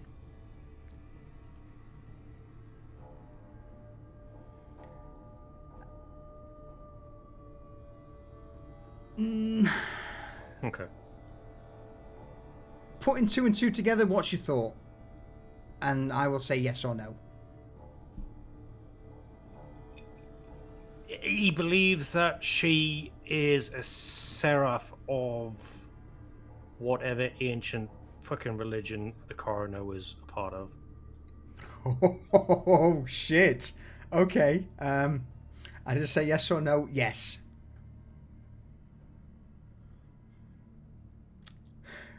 Okay. Fucking good question.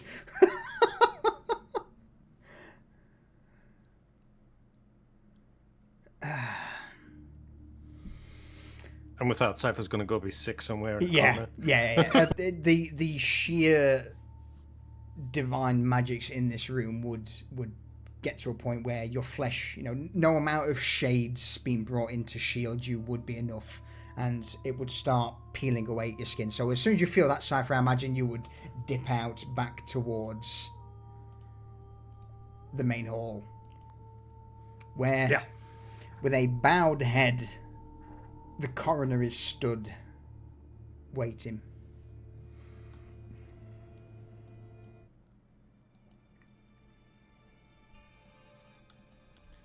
I believe any questions you had of faith and belief divine have been answered.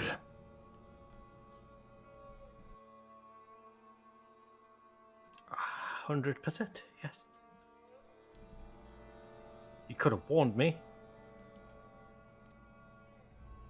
As the coroner turns his back to the doors begin to slowly close behind him.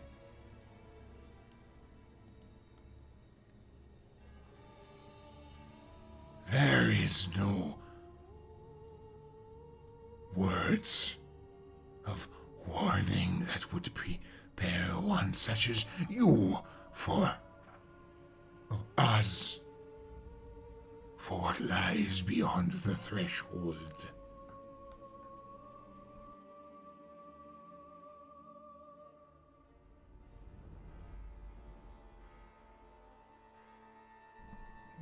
Having experienced it, yeah, you're absolutely right.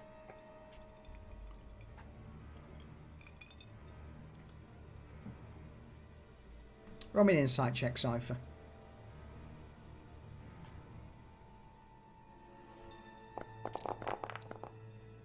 I'm fucking on it today. Hell, man. Holy shit. So, from this interaction, you now understand the nature of the chirurgeon to an extent. That she is some form of celestial being. You've surmised that the coroner has some hand in the faith revolving around the chirurgeon.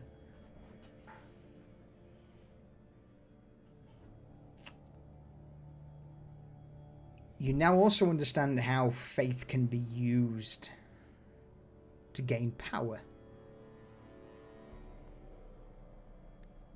Now, for something like what you just experienced, yes, granted, you probably would need a huge amount of people to believe in a individual or an ideal.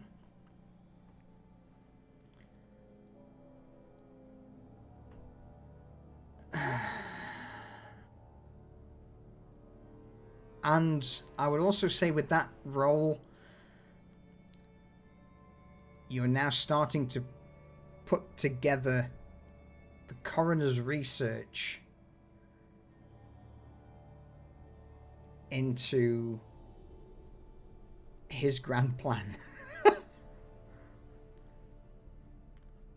What do you believe at the moment this grand plan may be?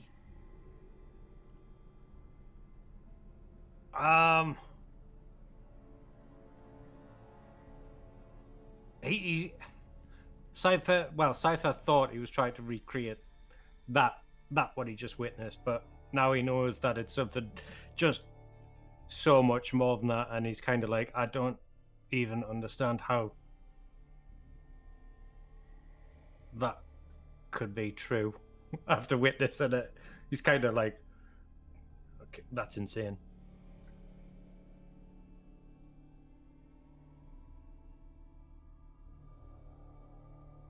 Yeah, he believes that the coroner is trying to bring back the gods, or a god specifically.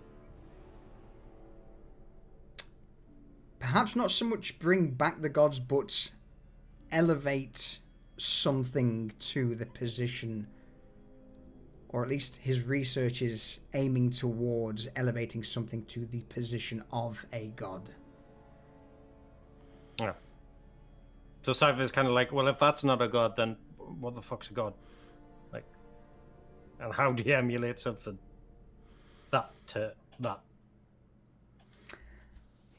Bring it more down to what you understand, though. He's trying to recreate the impossible. Absolutely, yeah. And the thing is now, though, with that role, if you garner enough individuals believing in someone or something, perhaps they too may elevate in power.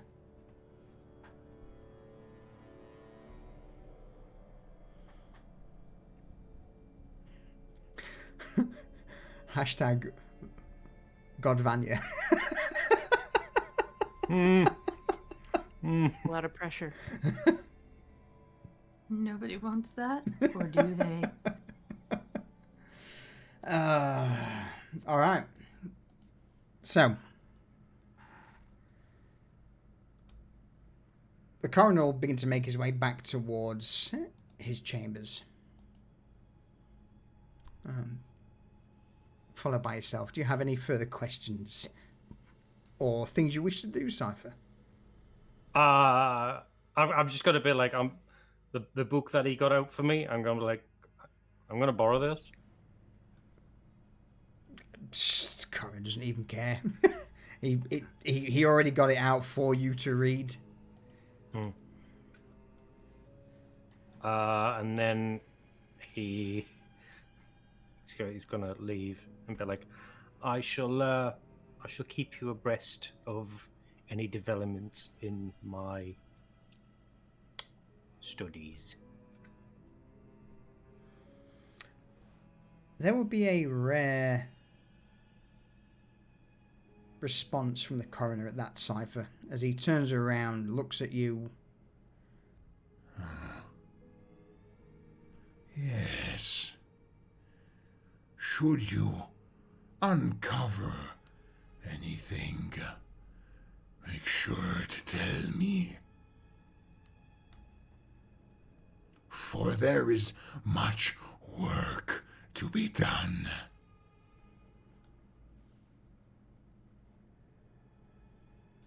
Endless.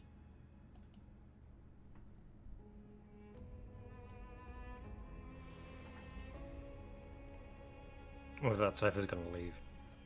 All right. So, that was Cypher. Your rolls saved you from a lot of damage and, at worst, instant death. Nice. That was some crazy high rolls there, man. All right. Right? So We have him rolling this season. It's a fluke. Yeah. Vanya, Mm. what have you been up to? Well, so the first thing is Vanya has finished reading the book that Cypher has given her about protection Yeah. and is trying to understand how she needs to go about delivering that and what it is that she read. Roll me an Arcana check.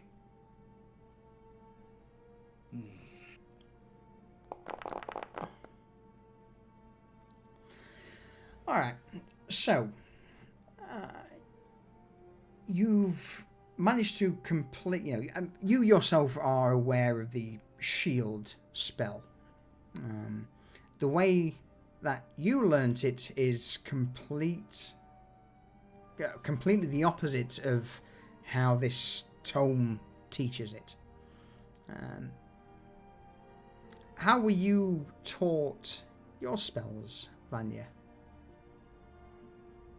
I'm assuming she would be taught to maybe do them as glyphs. Certain words or certain feelings in the body, perhaps, that you bring forth to cast as spells, whereas what you've read is a very almost scientific excerpt of spellcasting.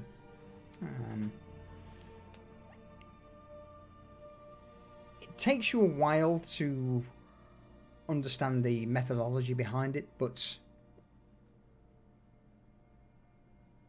using the text from the book along with your, the way that you learned to cast spells, you kind of created a shortcut that you believe you may be able to teach the Sisterhood, or at least for those who are magically gifted. Again, this is not something that everyone can do. Not every individual can tap into the weave, into magic and cast it, but roll me a religion check. Oh, I bet you knew what my next question was going to be. Let me see. For those dedicated to you, you think they might be able to grasp it.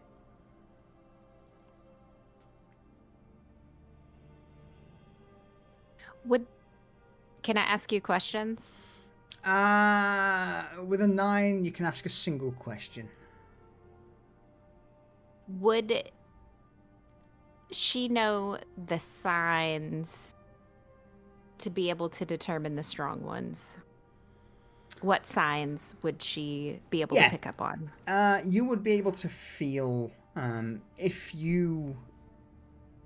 So I'm going to class this into prestidigitation, as a way of detecting magic. You will be able to feel certain, whether or not certain individuals have a resonance with magic.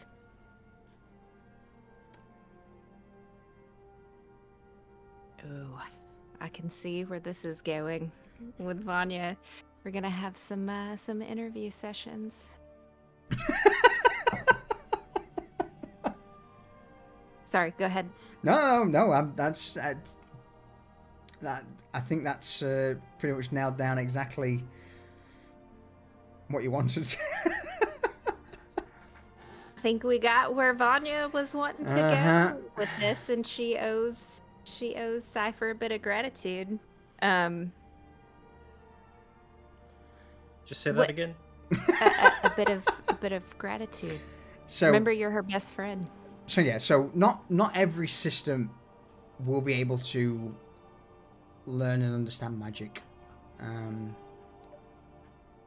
but for those who have the slightest hint, they would be able to learn, at the bare minimum, something like shield to protect themselves.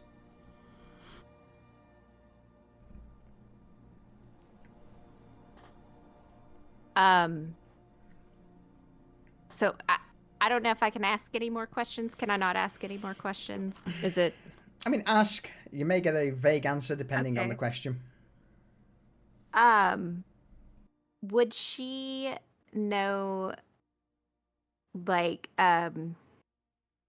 so if the sisters were to cast that on themselves, would that put them as a target, or would they need to do that in a specific way so that they weren't revealed to the court or others out and about? Okay, so that to me sounds like something you should know. So the shield spell is kind of a reactionary ability. If they are attacked, it's something they can quickly mutter and cast an invisible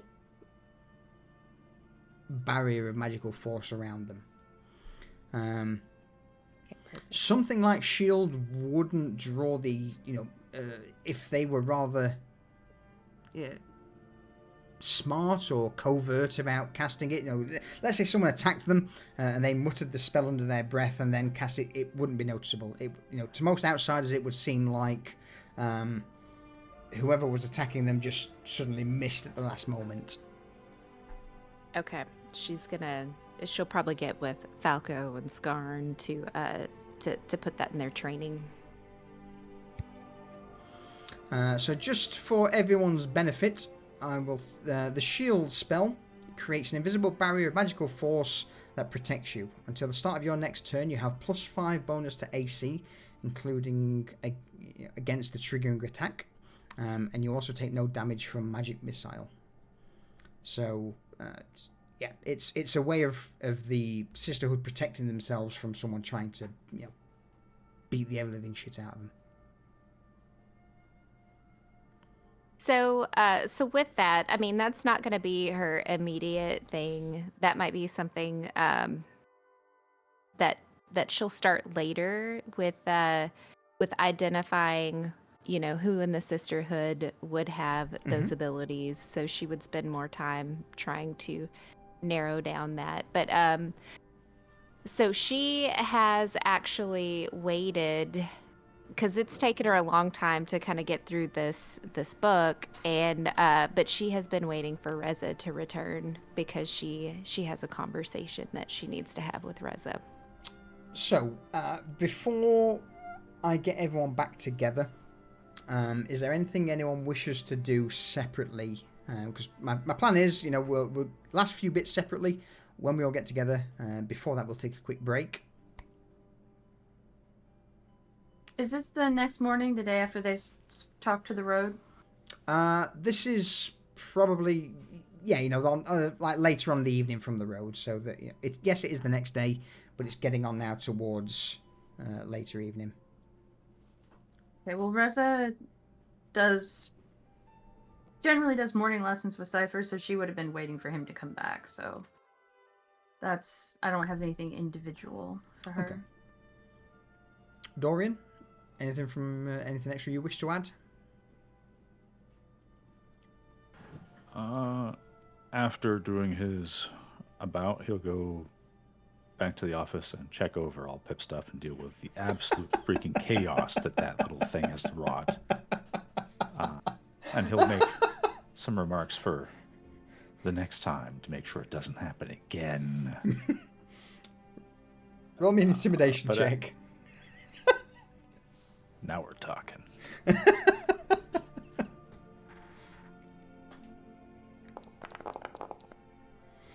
A 15. So, the next time Pip needs to make a roll in regards to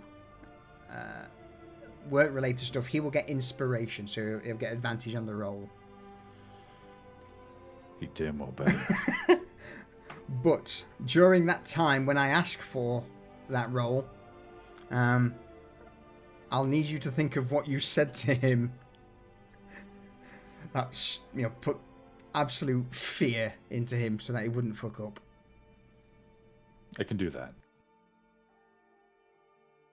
And after that, Dorian is going to go back to the Folly and do the typical thing where he tries to make a good show of, hey, yes, I'm one of you, even though he's definitely not to all the people, because that seems to be the best thing. Is just making the people associate him with the Folly, and also trying to push the Folly's interests into the political sector, so we can actually affect things that are normally denied to us just by the wall of bureaucracy that we have to fucking deal with.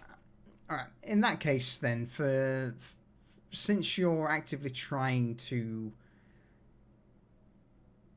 integrate yourself along with the Folly into politics, either a persuasion or performance,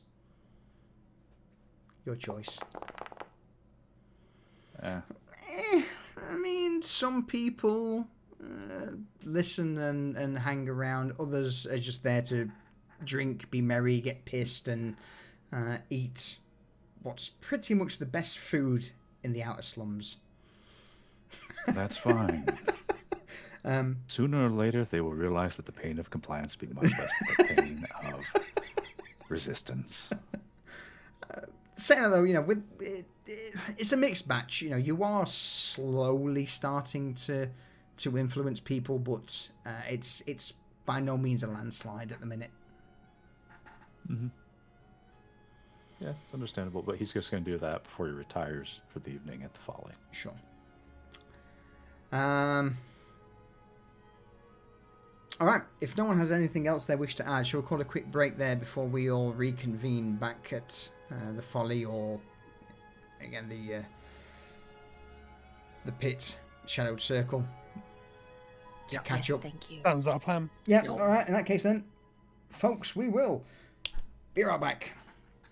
Yeah, and then we'll pick things up. Get everyone caught up with what the fuck's just happened with everyone. Holy shit. Does, thank you. Yep. Can't really say much more. Be right back. Yeah.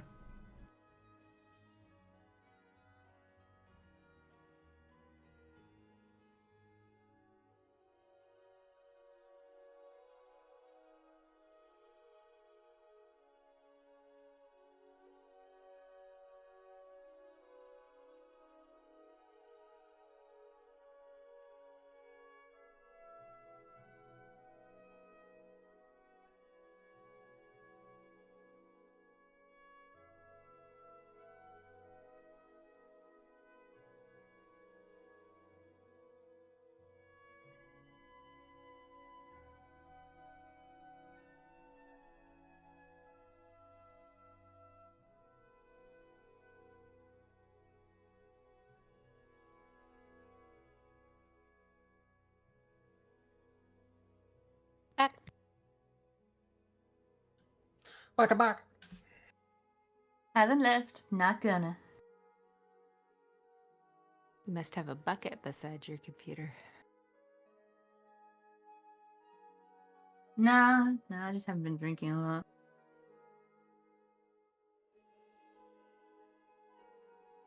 Gotta get those 8 cups of water in a day, isn't it? Is it 8 cups? It's a lot. Should I be drinking more? 16?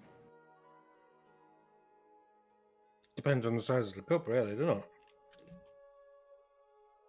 I mean, I can easily do 8 cups of coffee. But water, that's a struggle.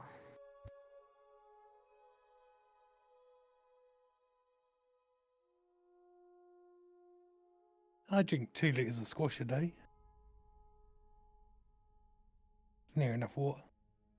How many cups of coffee do you drink a day? Between 4 and 8. Nice. Is it strong? Oh, yeah. The bold brew. Jeez.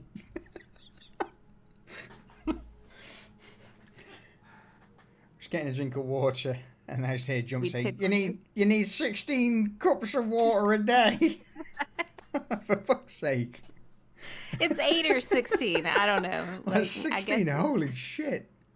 I don't know how many it is. I could It's like probably 8 Google it pints. and find out, but what, Lucius? 8 pints of water. I knew it was something with an 8. Jesus. 16 pints to be pissing like a racehorse.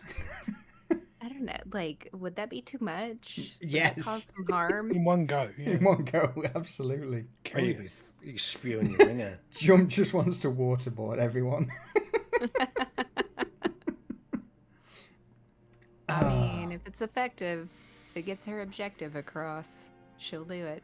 It's for your health, drink it. Yeah, he wasn't talking about Vanya. He was talking about you. I was talking about me too. Yes, I refer to myself in the third person. It's more effective that way. All right, so with us all being back, are we returning to the Folly, or are we heading down below to the Shadowed Circle? I think this is a Shadow Circle conversation that has to happen now. Definitely. Yeah. Yeah. Private booth. Oh, yeah. Private booth. So, you make your way into the Folly. Reza, Garrett, making your way through Market Row, lower streets. Cypher, you return through the portal back into the Thorn Room.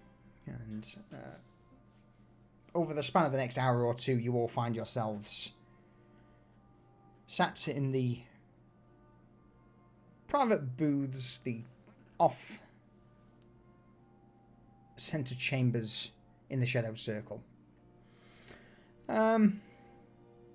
Garrett, is it a busy night tonight? Is there anything planned? And if so, what is it?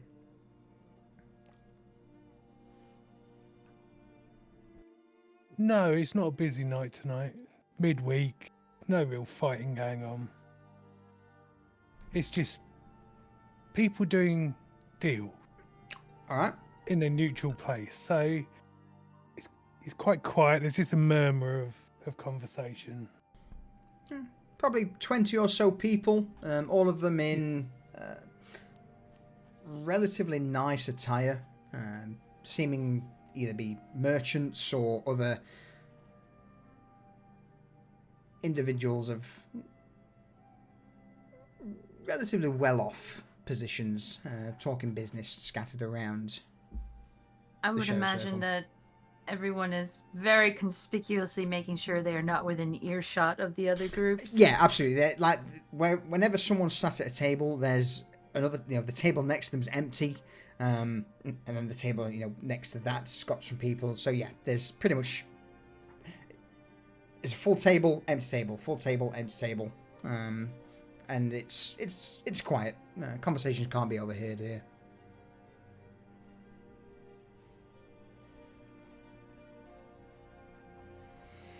Who's the first to enter? I would say Vanya, because Vanya's been on a mission to find Reza. And she has not been available. So eventually you... Well, what happens as you step into the Shadow Circle, Vanya?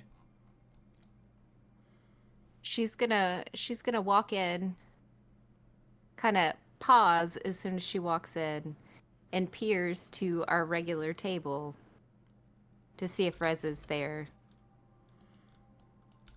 Apart from customers and punters, there's no one else. No Dorian, no Garrett, no Cypher, no Reza. The only people here who you would recognise would be Alistair behind the bar, Cassandra, and Valentina. So she's got a feeling that she'll be there soon.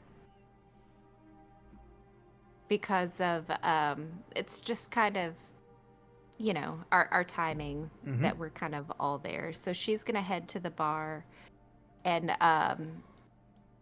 ask Alistair to make a drink for her, and then to make Reza something that he thinks that she would like. And, of course, what would you like, Miss Vanya? Anything in particular tickles your fancy this evening, or would you like to leave it to me? I love that you said tickle, because you know how I like things that tickle my nose. Can you make me something just real fizzy? Fizzy? Very well. Give me but a moment, and I'm sure I can craft something to your palate. Alistair will immediately begin to take a few... Oh, hang on. Yeah. So, Alistair will begin to mix a cocktail together for you, Vanya. He grabs a couple of bottles from the shelves behind that you haven't seen before. All of them quite beautiful in colour, fluorescent even, some of the drinks, as he ends up mixing this concoction that starts off with a light blue, fades into a somewhat pinkish hue before being clear towards the top. For the sake of Garrett, roll me a carpenter's or just your normal crafting tools roll, please. Okay.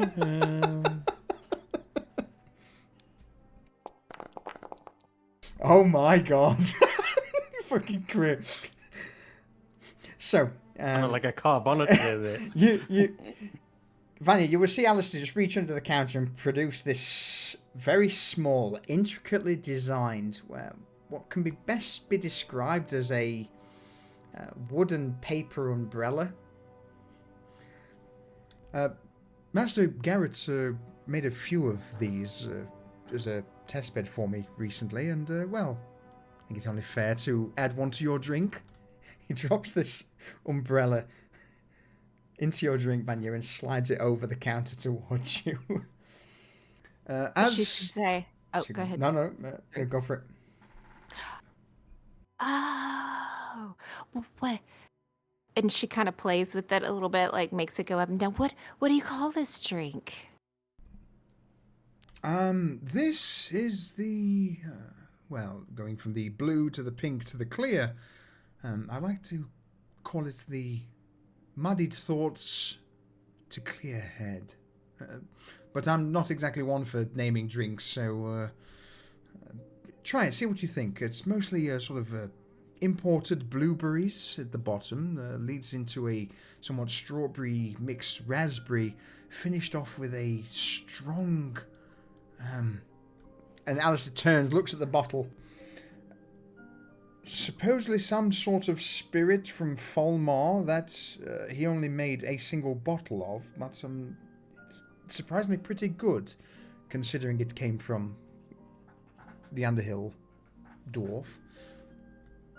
Do I need to mix it with this Hell no. canopy No. thing? No, that is purely for decoration.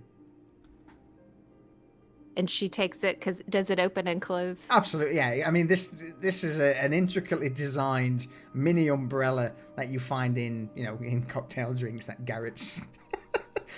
Masterwork. How many have you made, Garrett? I was going to make you roll for it, but with a crit, fucking just tell me. I made the initial batch of 20. All right, yeah. So he's down to 19. He's got 19 little umbrellas. All in different colours. All right. Vanya, you've got to go with the drink, like a sort of cyany, turquoisey umbrella. So she's gonna sit there and she's gonna open and close it until it breaks, because she's intrigued by it. Roll me a strength check.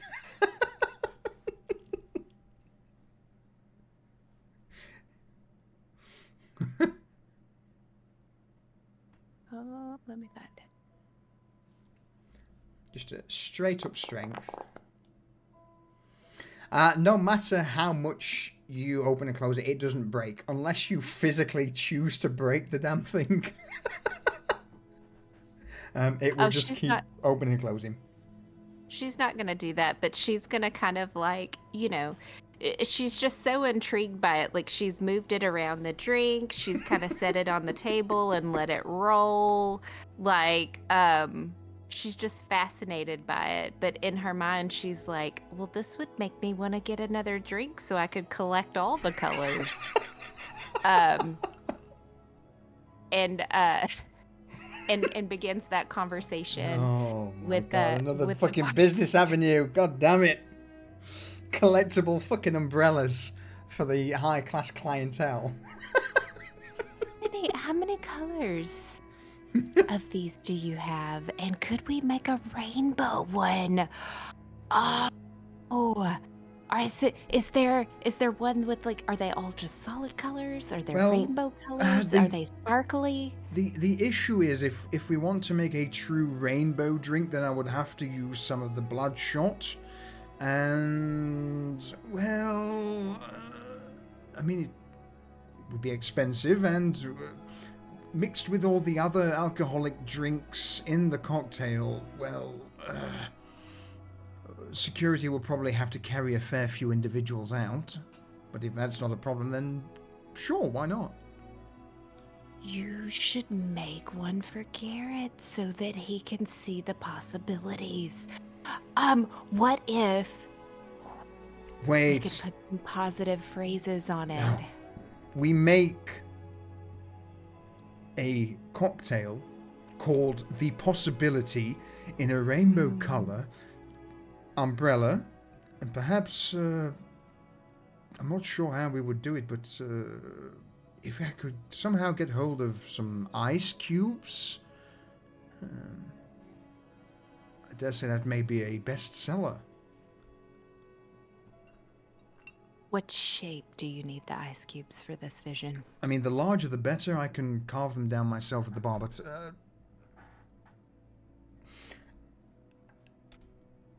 you would notice, though, that Alistair doesn't seem to be making the drink for Reza.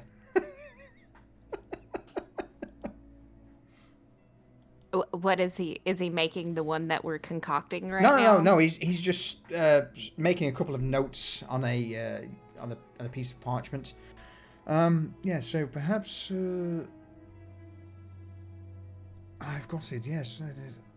Maybe mixing a little bit of the color would be the issue. Leave it with me, Miss Vanya. I shall endeavour to concoct this cocktail of yours. And when The possibility. Yes, and when you get it done, we'll present it to Garrett. But where I ordered something for Reza. I know we were, dreaming Oh no! of the possibilities. I don't think she'll require another drink anytime soon. I crafted something for her naught but 20 minutes ago, and yeah, she took it to her room. Can we and you just- craft her something more? Like maybe bottle it for her for later? Does it spoil? Does it... I need to give her something. It does spoil, sadly, and until I get another delivery of her preferred drink,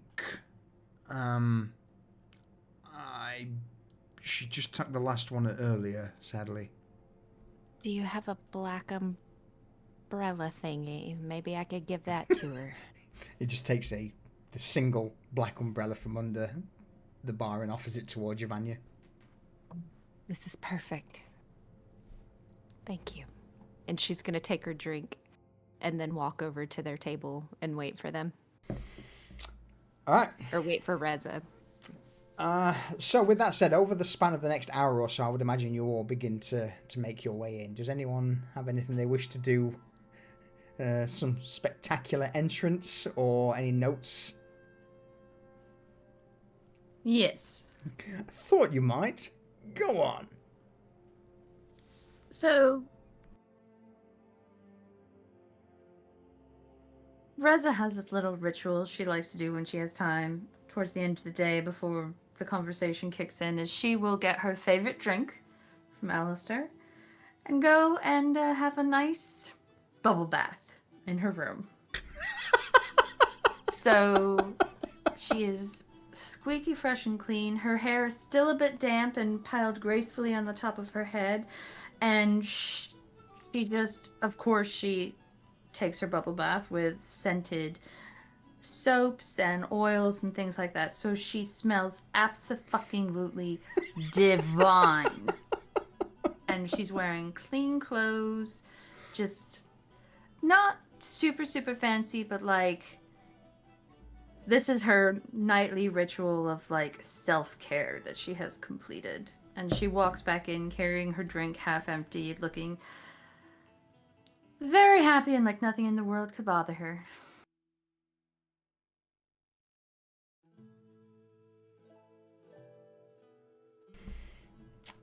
Garrett, Cypher,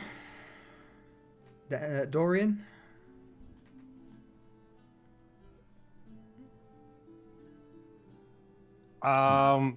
Cypher's got mittens on because he burnt his hands again.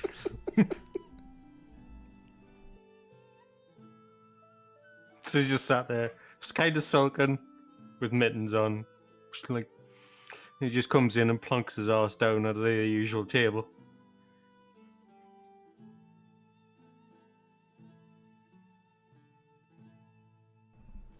I would add Rez as the last one to show up. Okay.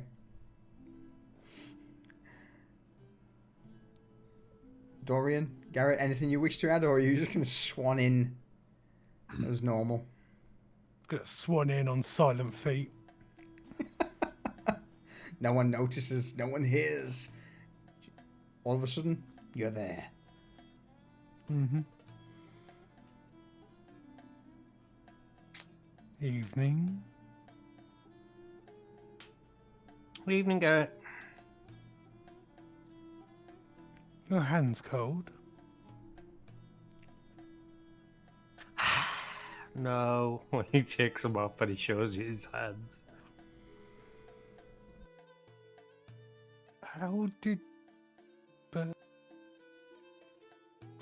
you do that? Just before you answer that, Cypher, Desmond, is there anything you wish to add or say, or are you just at the table at this point? Dorian will come in. He's just a bit tired from going out and about and not having much success, so he's just going to come in and sit down and order a drink. And Did I just say kind of Desmond? Rest there. You did, but Fuck's I know what you sake. meant. I've been doing my best to say Dorian all session. All right, so Dorian, with you sat down, Garrett, as you asked the question of, what did you do to your hands? This is the moment where Reza steps in, hair up in a somewhat damp bun, or tied up, smelling of roses and all of the manner of. Go on. It's a scent that you can't quite put your finger on, but it smells like your favorite memory.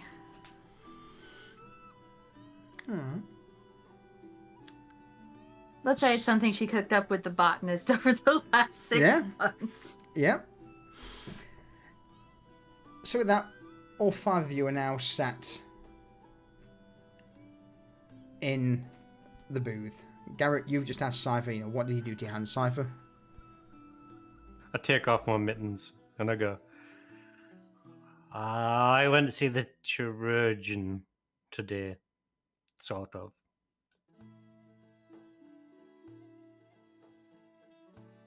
What, to get your hands fixed? No, this happened because of the chirurgeon. Did you make a mark? No. Oh, God, no. What? More descriptive, please, Cypher. Oh, let's just say there is more than meets the eye, and if you think the coroner is scary, she is infinitely more scary. Especially to you and me. Oh, did you? Still doesn't tell me how you hurt your hands. I entered her room. Did you touch something hot? No. Something consecrated? Been a bit cold. Cypher thinks about it for a minute. Consecrated. Quite possibly. Like the ground in a graveyard? Yes, but turn that up to like 1,000,000 billion. Reza shudders.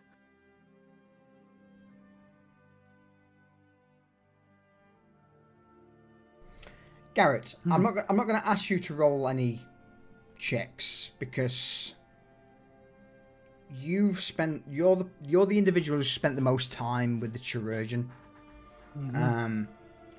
And with this, you're a smart man. You can put 2 and 2 together. Oh yeah, and I've seen her order the coroner around like he's a bitch boy. Yeah. So I'm not going to ask you for any rolls on that. What you make and what you say is entirely down to you, good sir. Well, you do realise when she speaks in the society, everyone listens and jumps at her every word. And now I know now why exactly that is. Not only that, for a lone woman dealing with any scum from the streets and being perfectly safe for all this time, you know there's more to her than anyone's ever expected.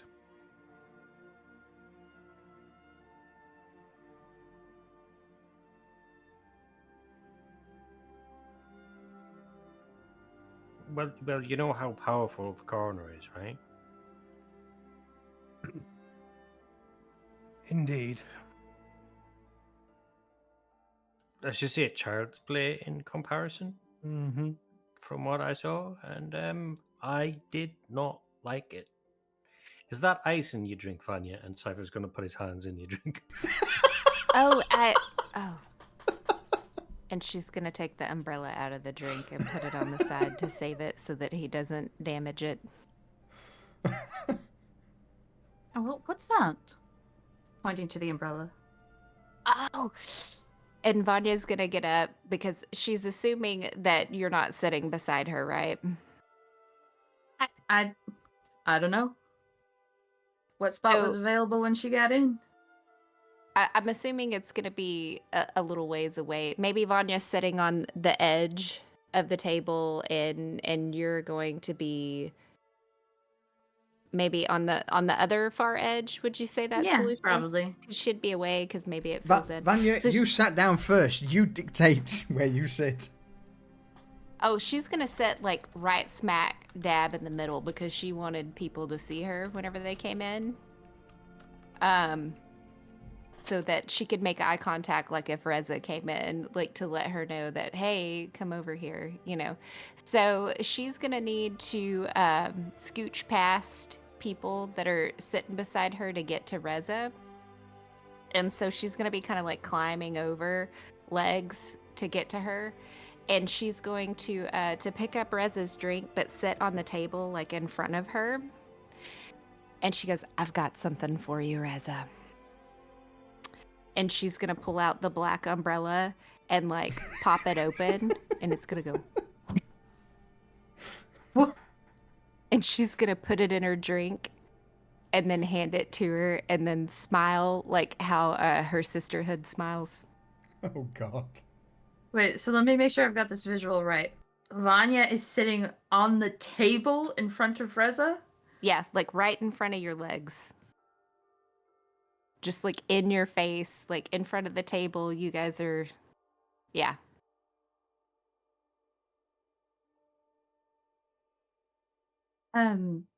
Reza just takes the drink as it's handed to her and looks at the black umbrella and just says, what have you done to my drink? Well, I And didn't. why are you in my personal space? Well, I need to talk to you about something, but I wanted to give you something. And I felt like, you know, if we're, you know, if I'm going to talk to you about something kind of personal, we need to, you know, be kind of close, right? We can have this conversation right now in front of in front of the boys, or is this a conversation for after the group conversation? I mean, it's fine if they want to hear it. I mean, it's nothing, you know, that I'm ashamed of. I want us to Right. connect. So Reza when we're will talking. pluck the umbrella out of the drink, lick the part that was wet, and then put it in her wet bun as kind of like a little fascinator, like at a jaunty angle, and down the rest of her drink. Vanya's gonna go, oh, Garrett, another utilization for the umbrella that we could put them up as hair accessories. What do you want, Vanya? Some of the nearby tables just notice this, and you would see a somewhat well-dressed businessman gets slapped in the face and his vision brought back to the courtesan at the table with him.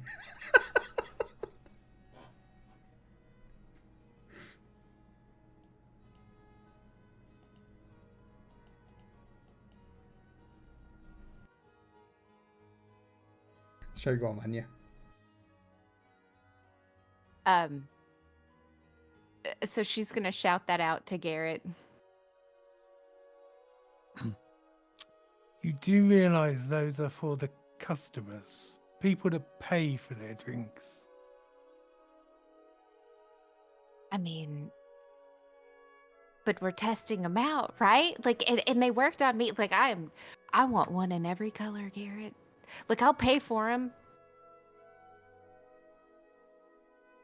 And could we? Oh, Garrett, can we put some positive phrases on them?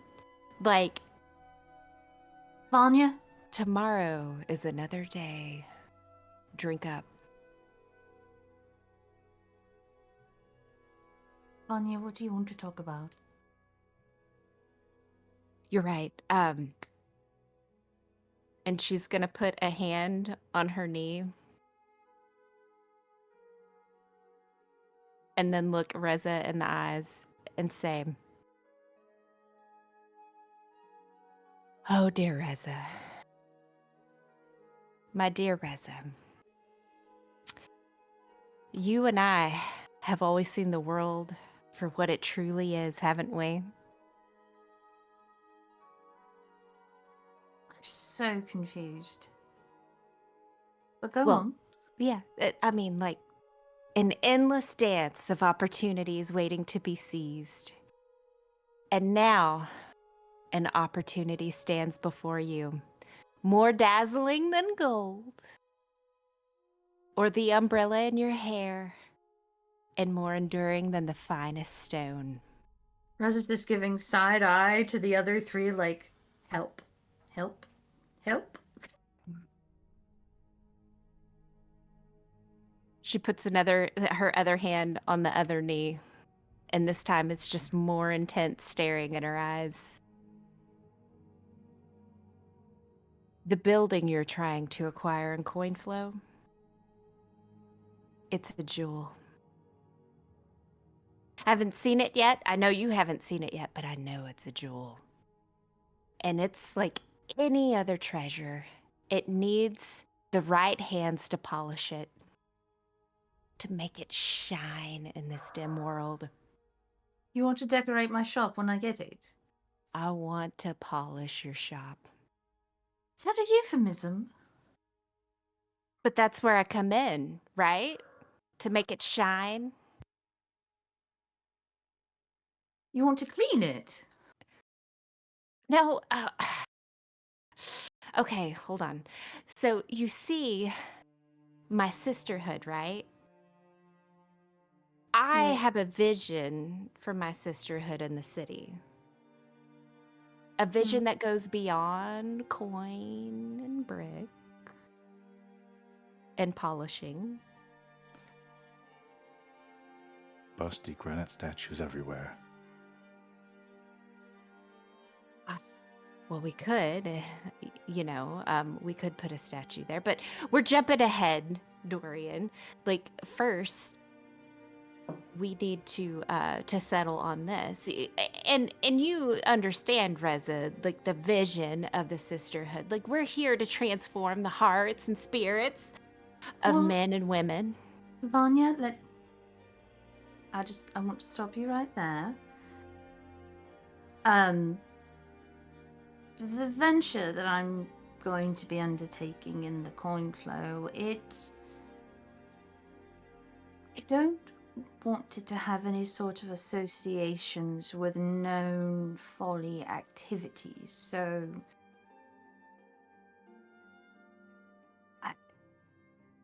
I'm not sure if it would be wise to involve the sisterhood in any way with this venture. I would actually prefer not to try and remain as anonymous as possible, especially since we may have issues with the merchant guild. and I may not be able to get the space at all.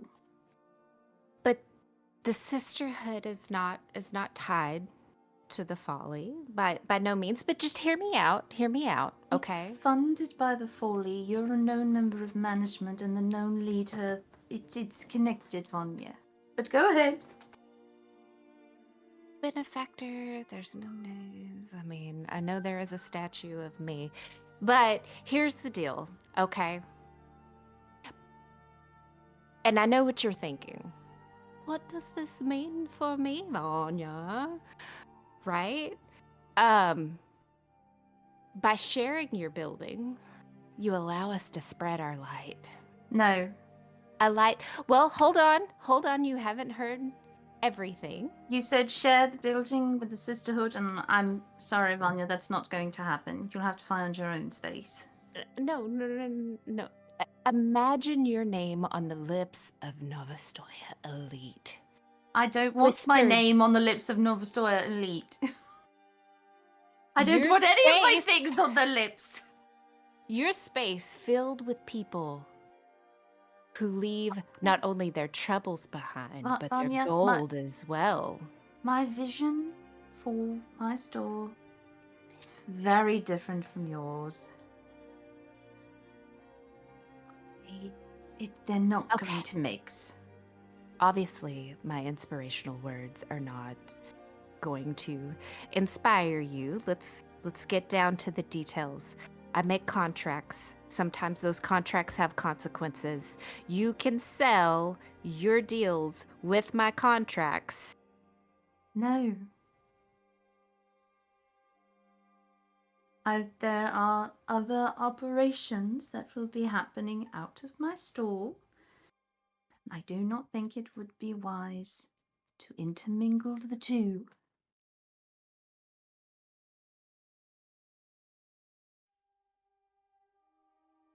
Fine. Is anybody else trying to get a building in the coin flow? And she looks at Dorian and Cypher and Garrett. Why would I need a building and You know, Vanya, perhaps you should hear what Garrett and I learned from the road before we talk about coin flow activities any further. There's some complications we need to work out. Obviously, like you sharing. And she's gonna get up and go crawl back over the legs and sit back in her seat. Let's hear it.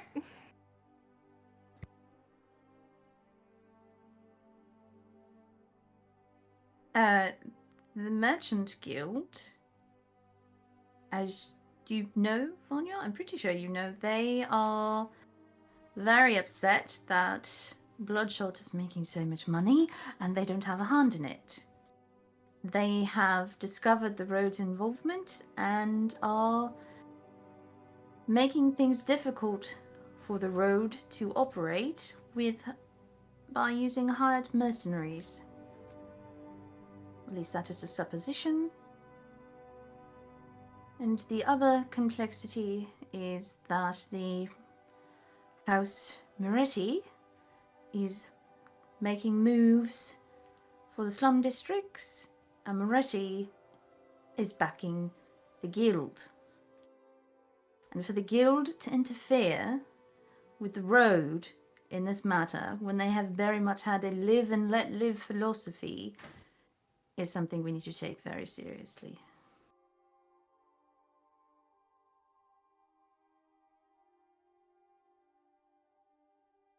well?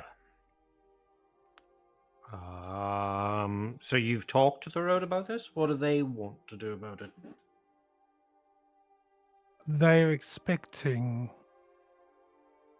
an armed incursion on one of their properties over the next few days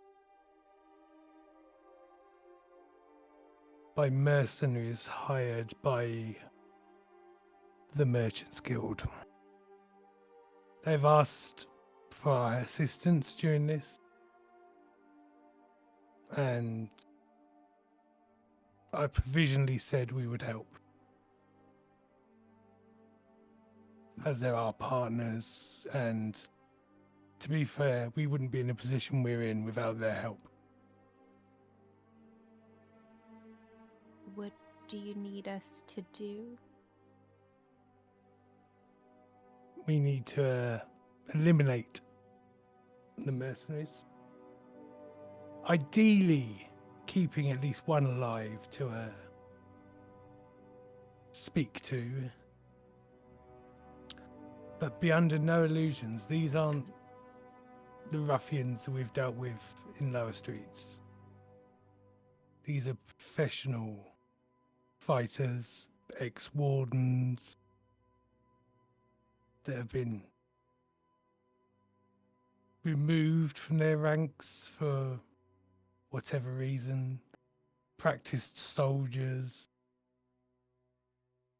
So, whereas there might not be many of them, they will be competent. Yes. People who have good weapons and know how to use them well.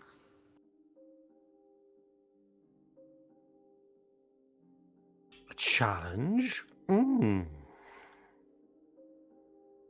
down, Mr. Toasty Hands. That was uncalled for, but fair enough.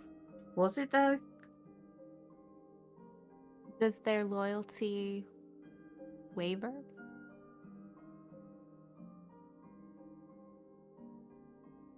They're bought and paid for by the Merchants Guild, and I dare say money won't have been an object.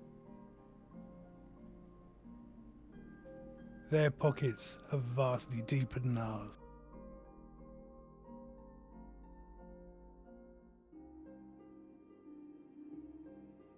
So we're to intervene in them breaking into one of their warehouses. I'm guessing they know which one. Are they leaking Yeah. information? Yes, they're putting out the information. That's where the bloodshot will be. And they want one of them left alive. No, I want one of them left alive. Can we make it two? Can I keep one? If we're able to take two, so be it. Wonderful. He'll look at Rez and be like, it'll help with our studies. I agree. Do we have any of that? Didn't we have some numbing poison at some point? Or did we use that all with the Envara? Used all of that, I think. Yeah, we used all the paralysis stuff, yeah. Did we, though? I think I have something that we could put in some drinks. Yes, well, they're not staying for cocktails, are they? No, I was thinking of something I could apply to arrows. I get thirsty in the midst of battle. Are you going to flirt them to paralysis? Is that what you're trying to say? Can you... If your aim is good, you could shoot some into their mouth. I don't know. I haven't thought this through. Give me a little bit. Obviously. It was a good try, but we have to think of something that can. They're not going to be friendly in any sense of the word, so it'll have to be applied via a weapon. Can we, will it absorb through their skin, maybe?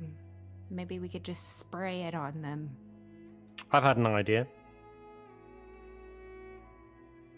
Yes? Why don't we just have Dorian wrestle them and prise their mouths open? And he just points at Dorian, the imposing giant mound of muscle. He's like, let's have Dorian do it, Now, this warehouse is on the water, and there's a pier with a pier house, and they will be going for the pier house. So we believe they will be coming across via a boat on the other side of the river and to cause havoc when they get here.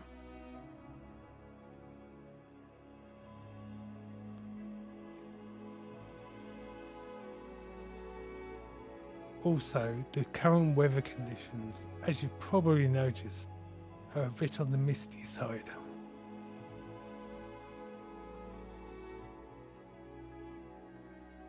And as another story goes, it's only going to get worse. Huh. It's just as well some of us don't sleep, isn't it? Mm-hmm.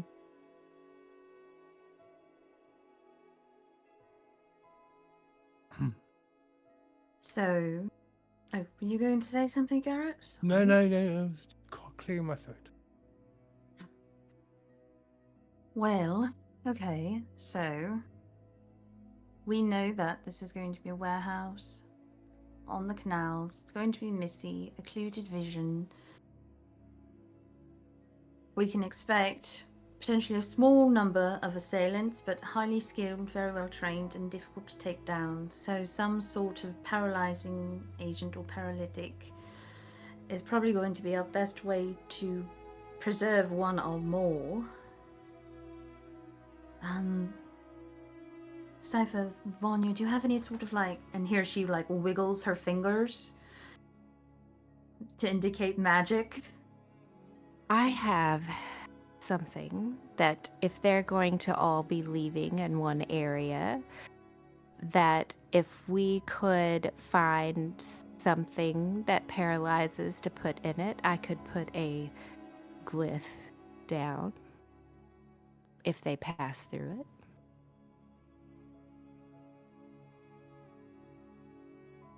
That could be very interesting. If we paralyzed all of them, we just have to slit a few throats and then drag the others inside the warehouse and question them.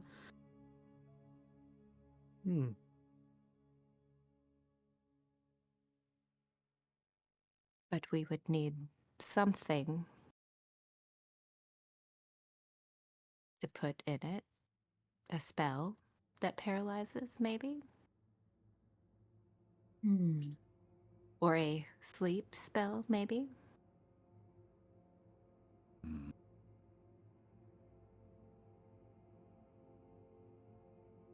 So you're saying you could...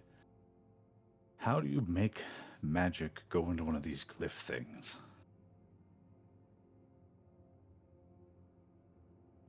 You just say some words and you put it down and you... I mean, it's a little complicated, but do you want me to teach you how to do that? Is that what you're asking? Or, like, are you wondering how it's triggered? Or they just gotta, step into it, but you have to put a spell in it and they trigger it and it happens. Basically, you write the timed glyph out, and then you cast a spell on the glyph itself, and the glyph holds it. Once the glyph is broken, the spell goes off. Yeah, he said it much better. Like a magical hunting trap. Exactly.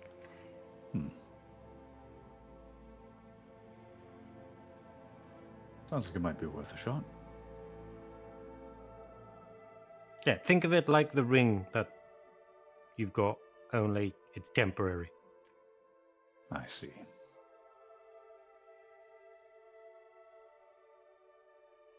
I mean, I believe I have two of them. One is ready, for sure. What's this? The Glyph of Warding, Vanya? Yes. So it's classic. It's a 3rd level spell.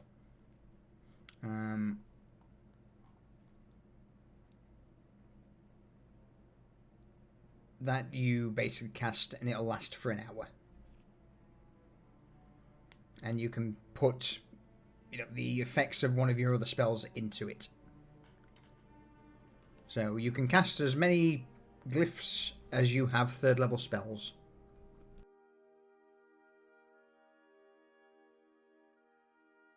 And I have 3.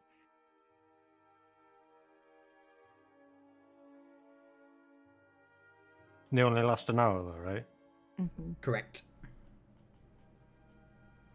Meaning we'd need to know within an hour of when they're turning up.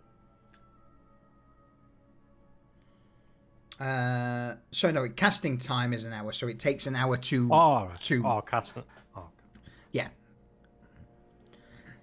okay, so we'll have to get there and set up early, as soon as possible, probably.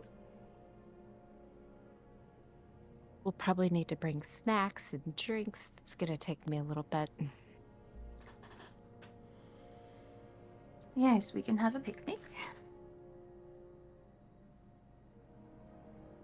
Someone is. I'm gonna have to concentrate, so somebody's gonna have to volunteer to feed me while I'm doing it.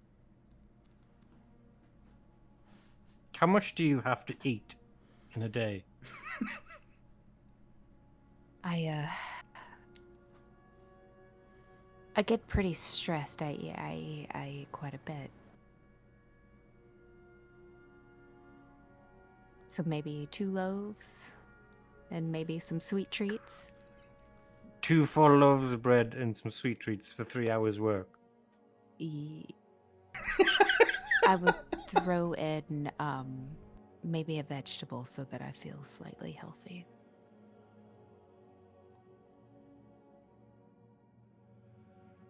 It takes a lot to fuel this.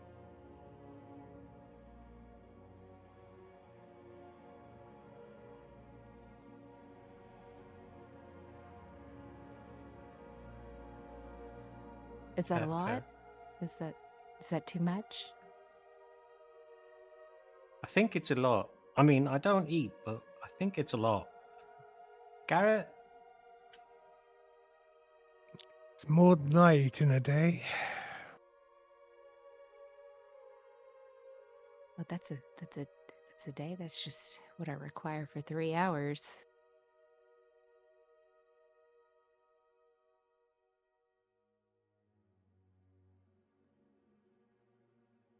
Anyway. You're not part halfling.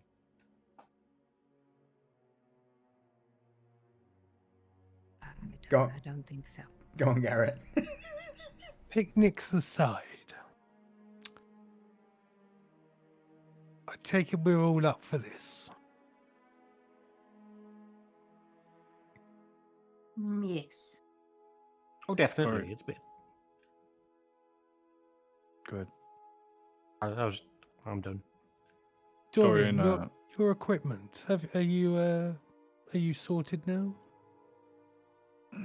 Should be. It's been a while since we had a bit of sport. And he just puts his elbows up and starts stretching. I can be ready. You haven't really been able to stretch your legs quite yet in that form, have you? Now that you mentioned it, no. Would Well. anyone object if I snacked on one? Because it's getting close to that time again. Has anyone ever objected? Well, I meant here. I mean, the misty evening clouds a lot of problems. And what people don't see, you get away with. Perhaps I'll have a meal after we talk to one of them.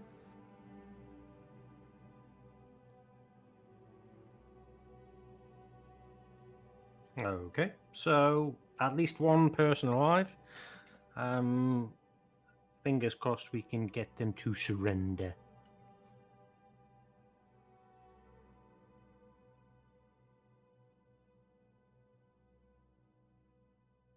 Mercenaries tend to be a pragmatic lot. Once the writing's on the wall, they generally surrender. All the remains of one of their friends is strewn up the wall. I generally agree, but would not be surprised if we did encounter some degree of fanaticism. Maybe not, but best to prepare for every eventuality, don't you think? without a doubt. I would like information, but I prefer to have you all alive more. I'm afraid that ship has sailed for myself and Cypher, and she winks. Ha, ha. You know what I mean. Wait, Uh, what do we get out of this? This is a paying job, right? We are getting paid, but not in cash. We will have a favor of the road. Wait, he agreed to a favor?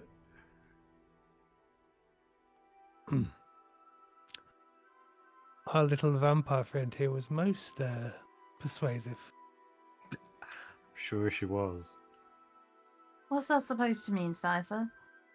It just means that you get what you want. Of course I do. Of course you do.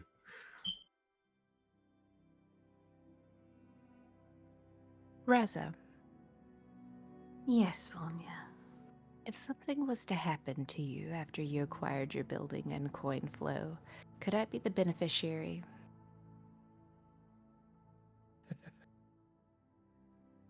Reza just sits there staring at her.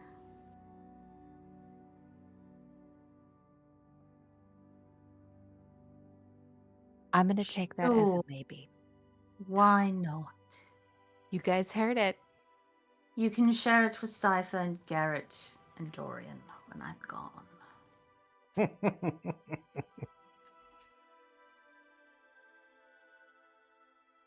But I'll be part owner.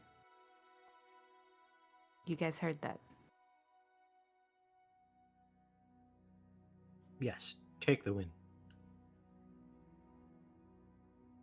Okay, so we have a job to do. Any other tidbits while we're chatting?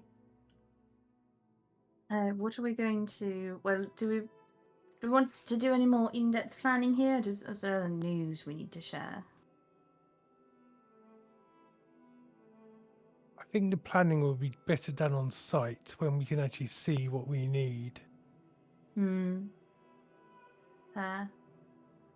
How long we got?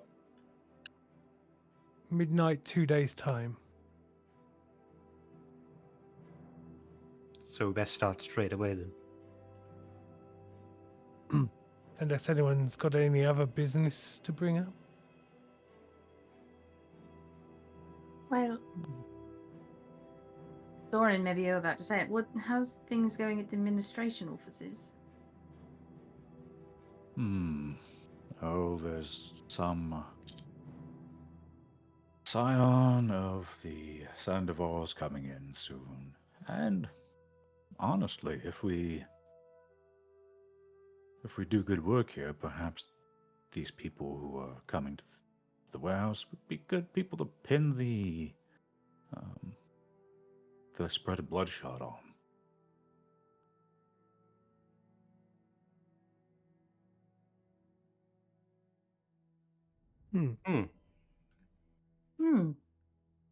Just a thought.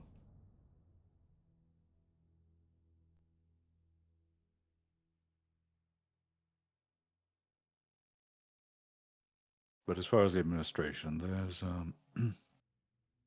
unfortunate incident with one of our scribes, and from there, just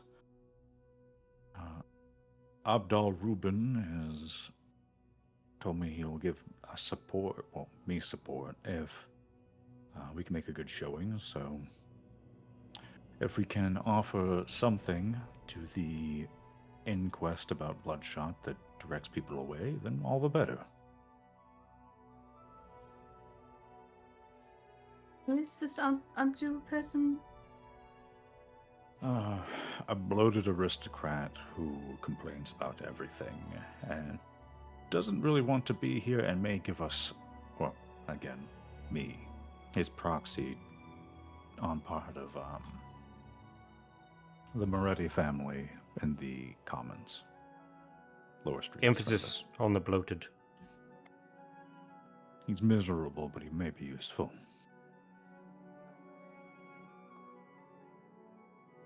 So, here's a question for us to think about. Of the houses of the court, is there any in particular that we want to throw our lot in with?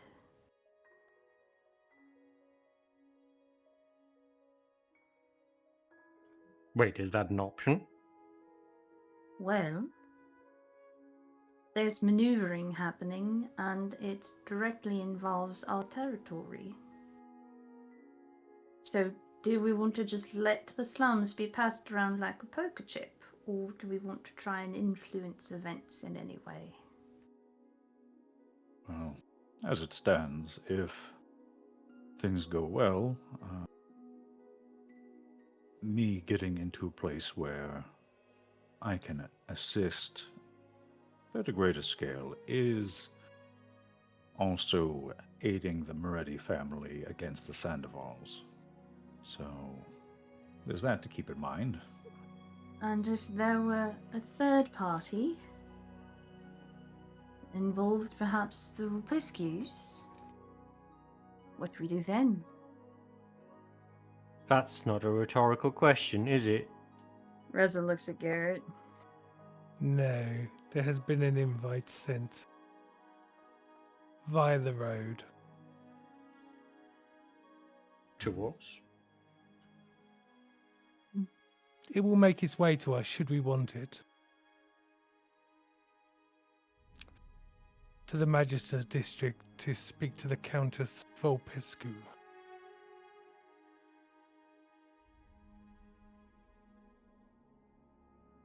Oh. Can't say as though an audience with the Countess themselves sounds like it would be.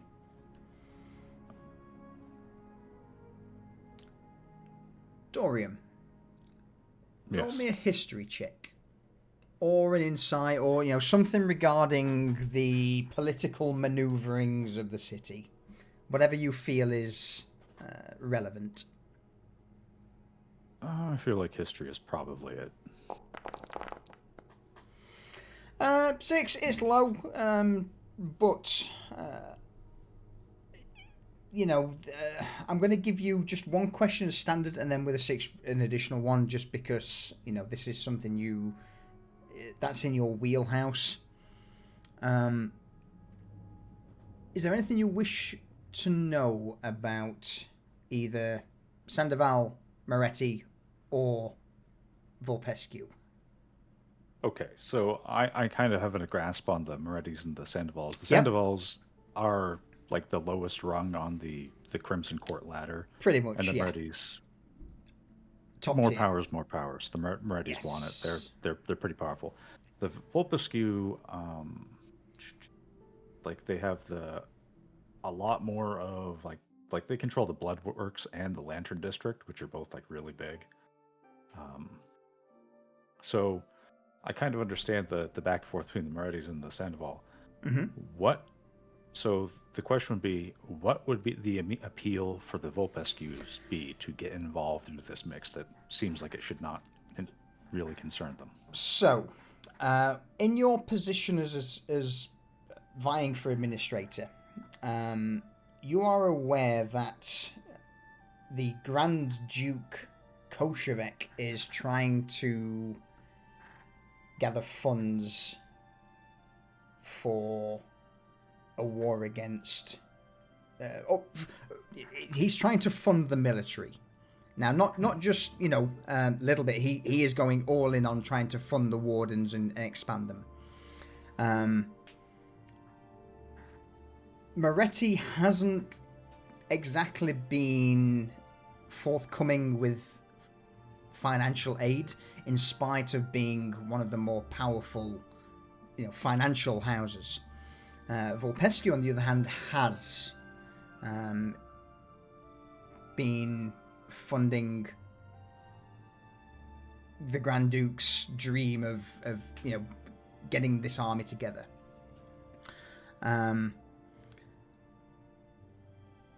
It's highly probable to think that Vulpescu taking control of the slums whilst the Moretti are also trying to do the same, may also lead to them wanting to take coin flow.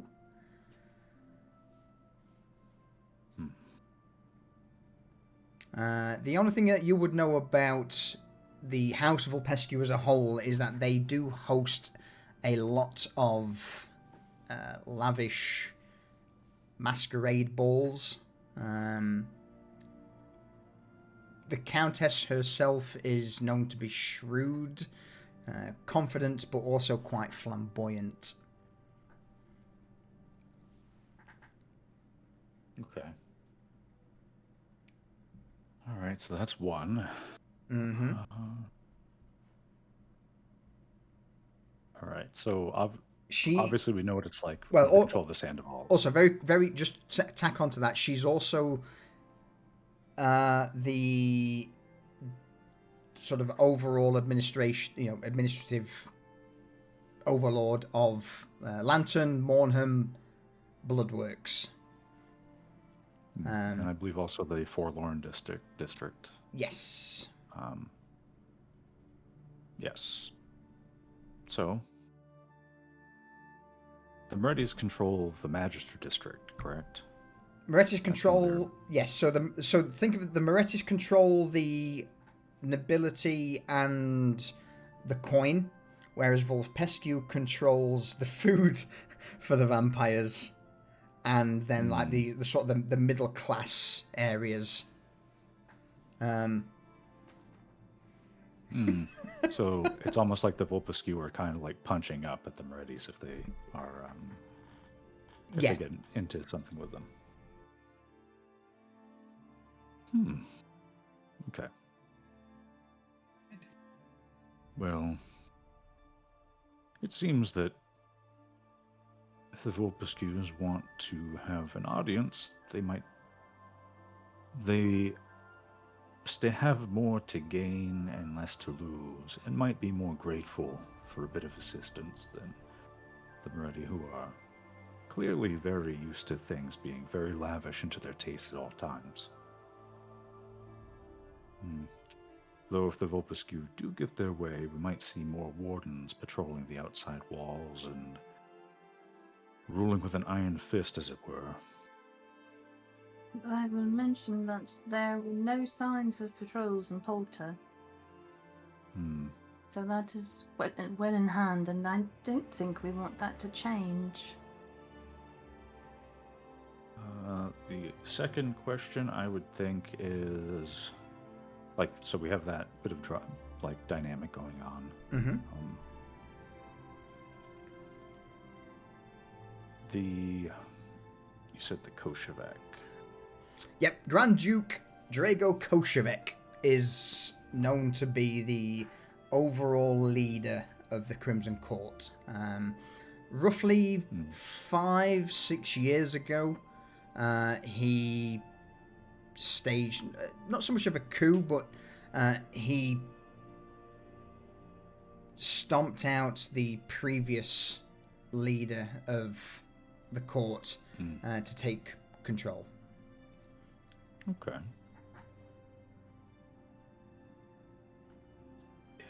All right, so I think that's not your question. Yeah.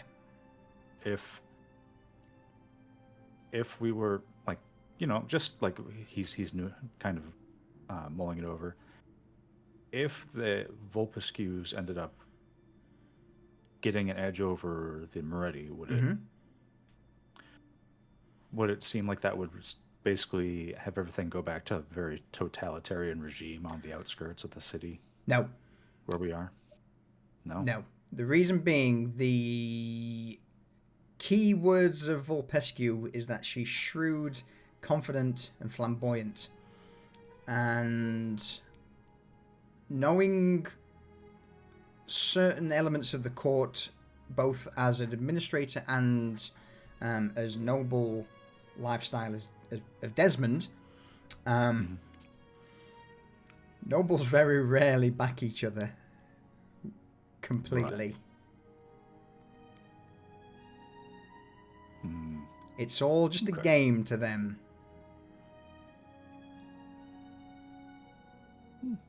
So I've already shared about the stuff that I gleaned, so that should be it.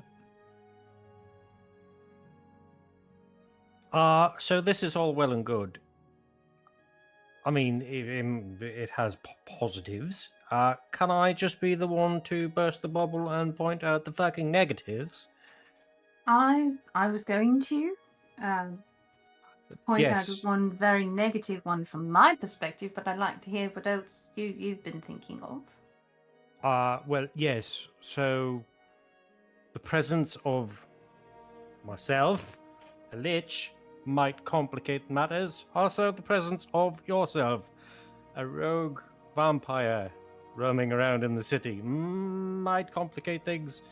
Also, Yes, that was my first thought, that if I were to attend an audience with anyone in the court, they would immediately know what I am. They could smell it on me. So, there'd be that risk, along with the political risk.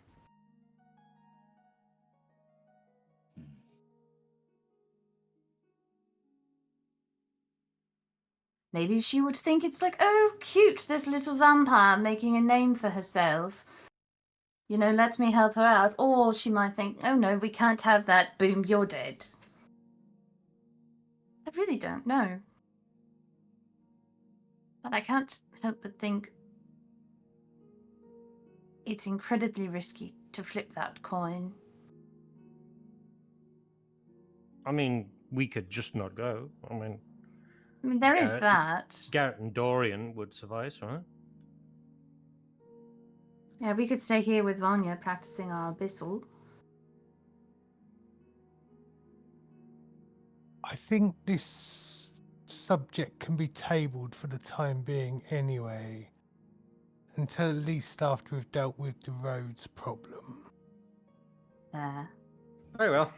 Road first, and then we'll rebroach this subject. Mm-hmm. Yes. It's a decision that will have to be made eventually. How involved and how visible. we want to Absolutely. It's become. just more food for thought at this time rather than a Yes, decision that needs to be made now. yes, thank you, Garrett. That was my intention in raising it. It's like it's something we need to all think about and be comfortable with. Either way we decide.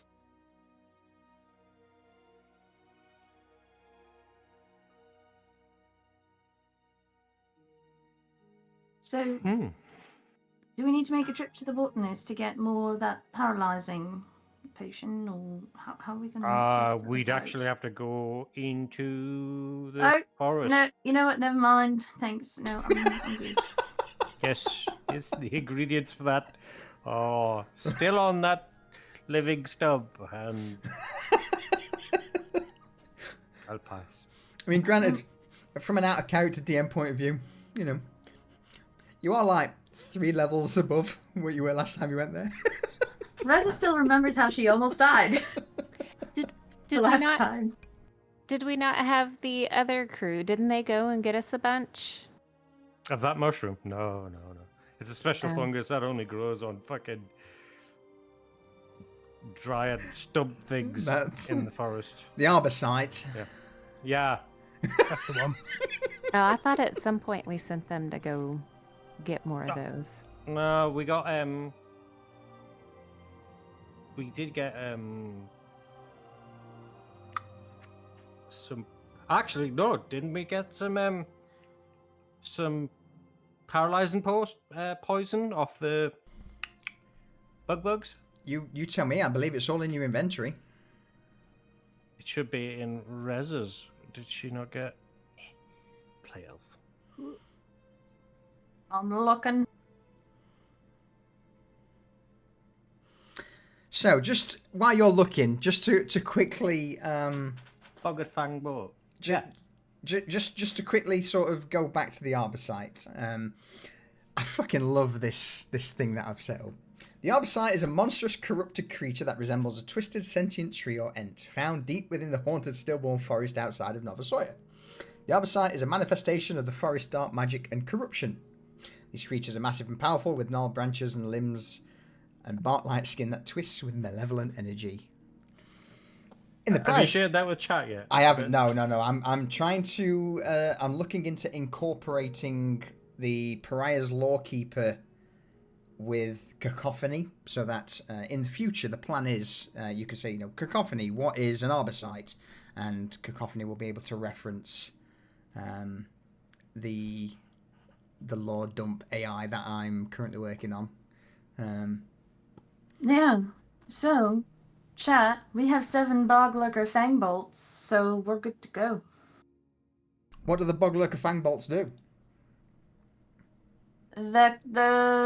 It's a crossbow bolt that has had its tip replaced with the fang of a Boglurker. On a hit, the target must make a DC 14 con saving throw, and on a failed save, the target takes 1d10 poison damage and is paralyzed until the end of its next turn. On a success, it takes half damage and is not paralyzed. Delightful. Thank you, Lovely. because I didn't know how to do that. Just click it. I thought that would make me use it. No. No. If Oh. you just hover over it and then middle click, you can Okay. hold it there. Lovely. And that was thanks to the old Chronicles bunch that they brought. I mean, it's been a while. That's been quite a while. All right, so it seems you have a We have a plan. you have a plan.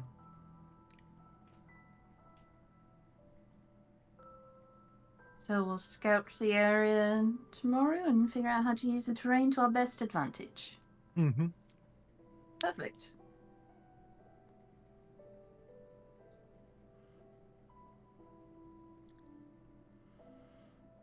And I'll see if there's anything I can cook up overnight. Ooh. Ooh, wonderful.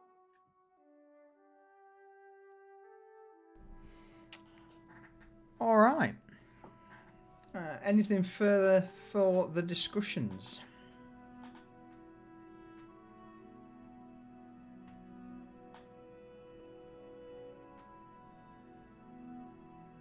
We've brought up everything that we had at our meeting. All right. With that said, then, what I'm going to say is, you would all then break from the Shadowed Circle. Those who require rest would rest. Those who don't would tend to whatever miscellaneous tasks are they deem appropriate to do. As the next day rolls around, I'm not going to ask for what exactly you all do, because we shall focus on that next episode. But what I will do is say that at some point during the next day, you all manage to get together and scout out the location of where this ambush is going to occur. And so for the sake of the stream, what I will do is I will add this and activate it. And for the moment,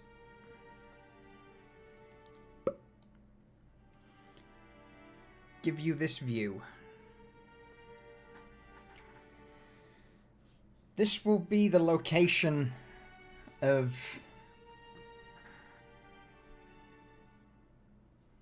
the ambush.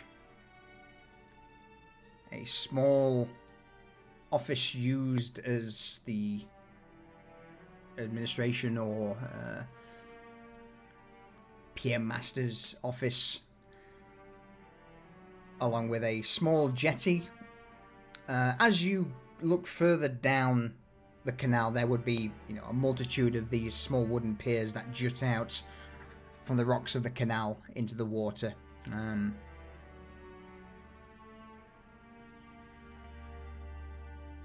But yeah. Any questions on the area that you're going to be tasked with defending? I has a question. Fire away. Is their target going to be the building with like the open door and the light inside? Is that the target? Is that the warehouse? That's the pier office. The large building just off to the side would be the actual warehouse. But Okay. the information that will be passed to you by agents of the road will be that they will be loading a small boat full of cargo, and that's what will be passed around in hopes of reaching the Merchant Guild's ear. So you expect there to be a boat of cargo at the pier at the designated time.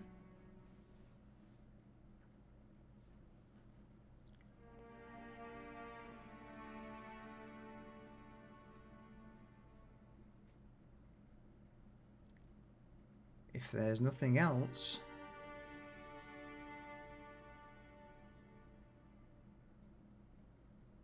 I'm going to leave this on for you guys to look at through the week and how high are these cliffs? It's not that high at all. It's more just rocky boulders. It's more just rocks, shale. Probably no more than I would imagine 7 to 10 feet from the water's edge maximum. Bear in mind this is a the canal rather than a right, coke. Than being an ocean facing area. Okay.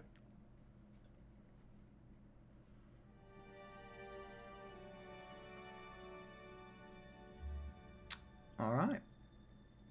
So, apart from that, if there's no further issues, I think that's a pretty good point for us to end it there. Next week we'll pick up just before we come to the ambush, so it gives you time to prepare any items you want, make any necessary plans, but this for the moment gives you at least an idea of the area you'll be defending, with your assailants approaching from the water. You know what I have to say. Go on. Strike force. Strike force. Strike force. All right. In that case, then, close us out, folks. Goodbye, chat. Goodbye, chat. Goodbye, chat. And see you next time on Pariahs. All right, everyone. Thank you very much for joining us. We'll hopefully see you next Sunday for episode 5, where it seems they're doing a little bit of a favour for the Silent Road. With that, though, we'll dip over to the end screen and we'll throw on some tunes, some music.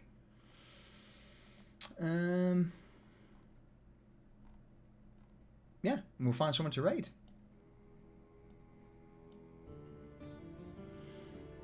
Alright. Who's doing what? That's the question.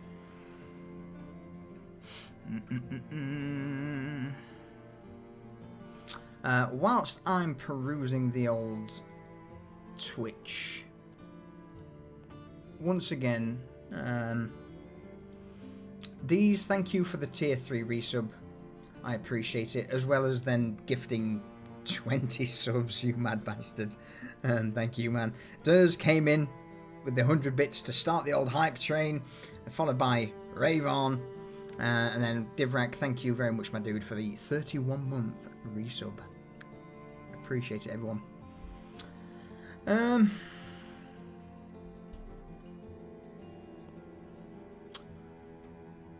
Oh, man. Let's go raid. A good friend of the channel at Orc Skull.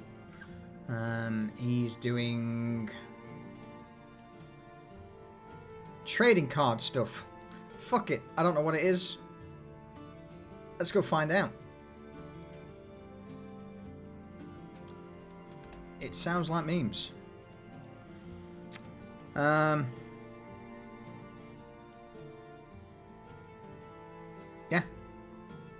Thank you for the support. Thank you for tuning in. Hope you enjoyed it. And I look forward to seeing you all next Sunday for episode 5. With that said, though, ta-ta. Ta-ta for now.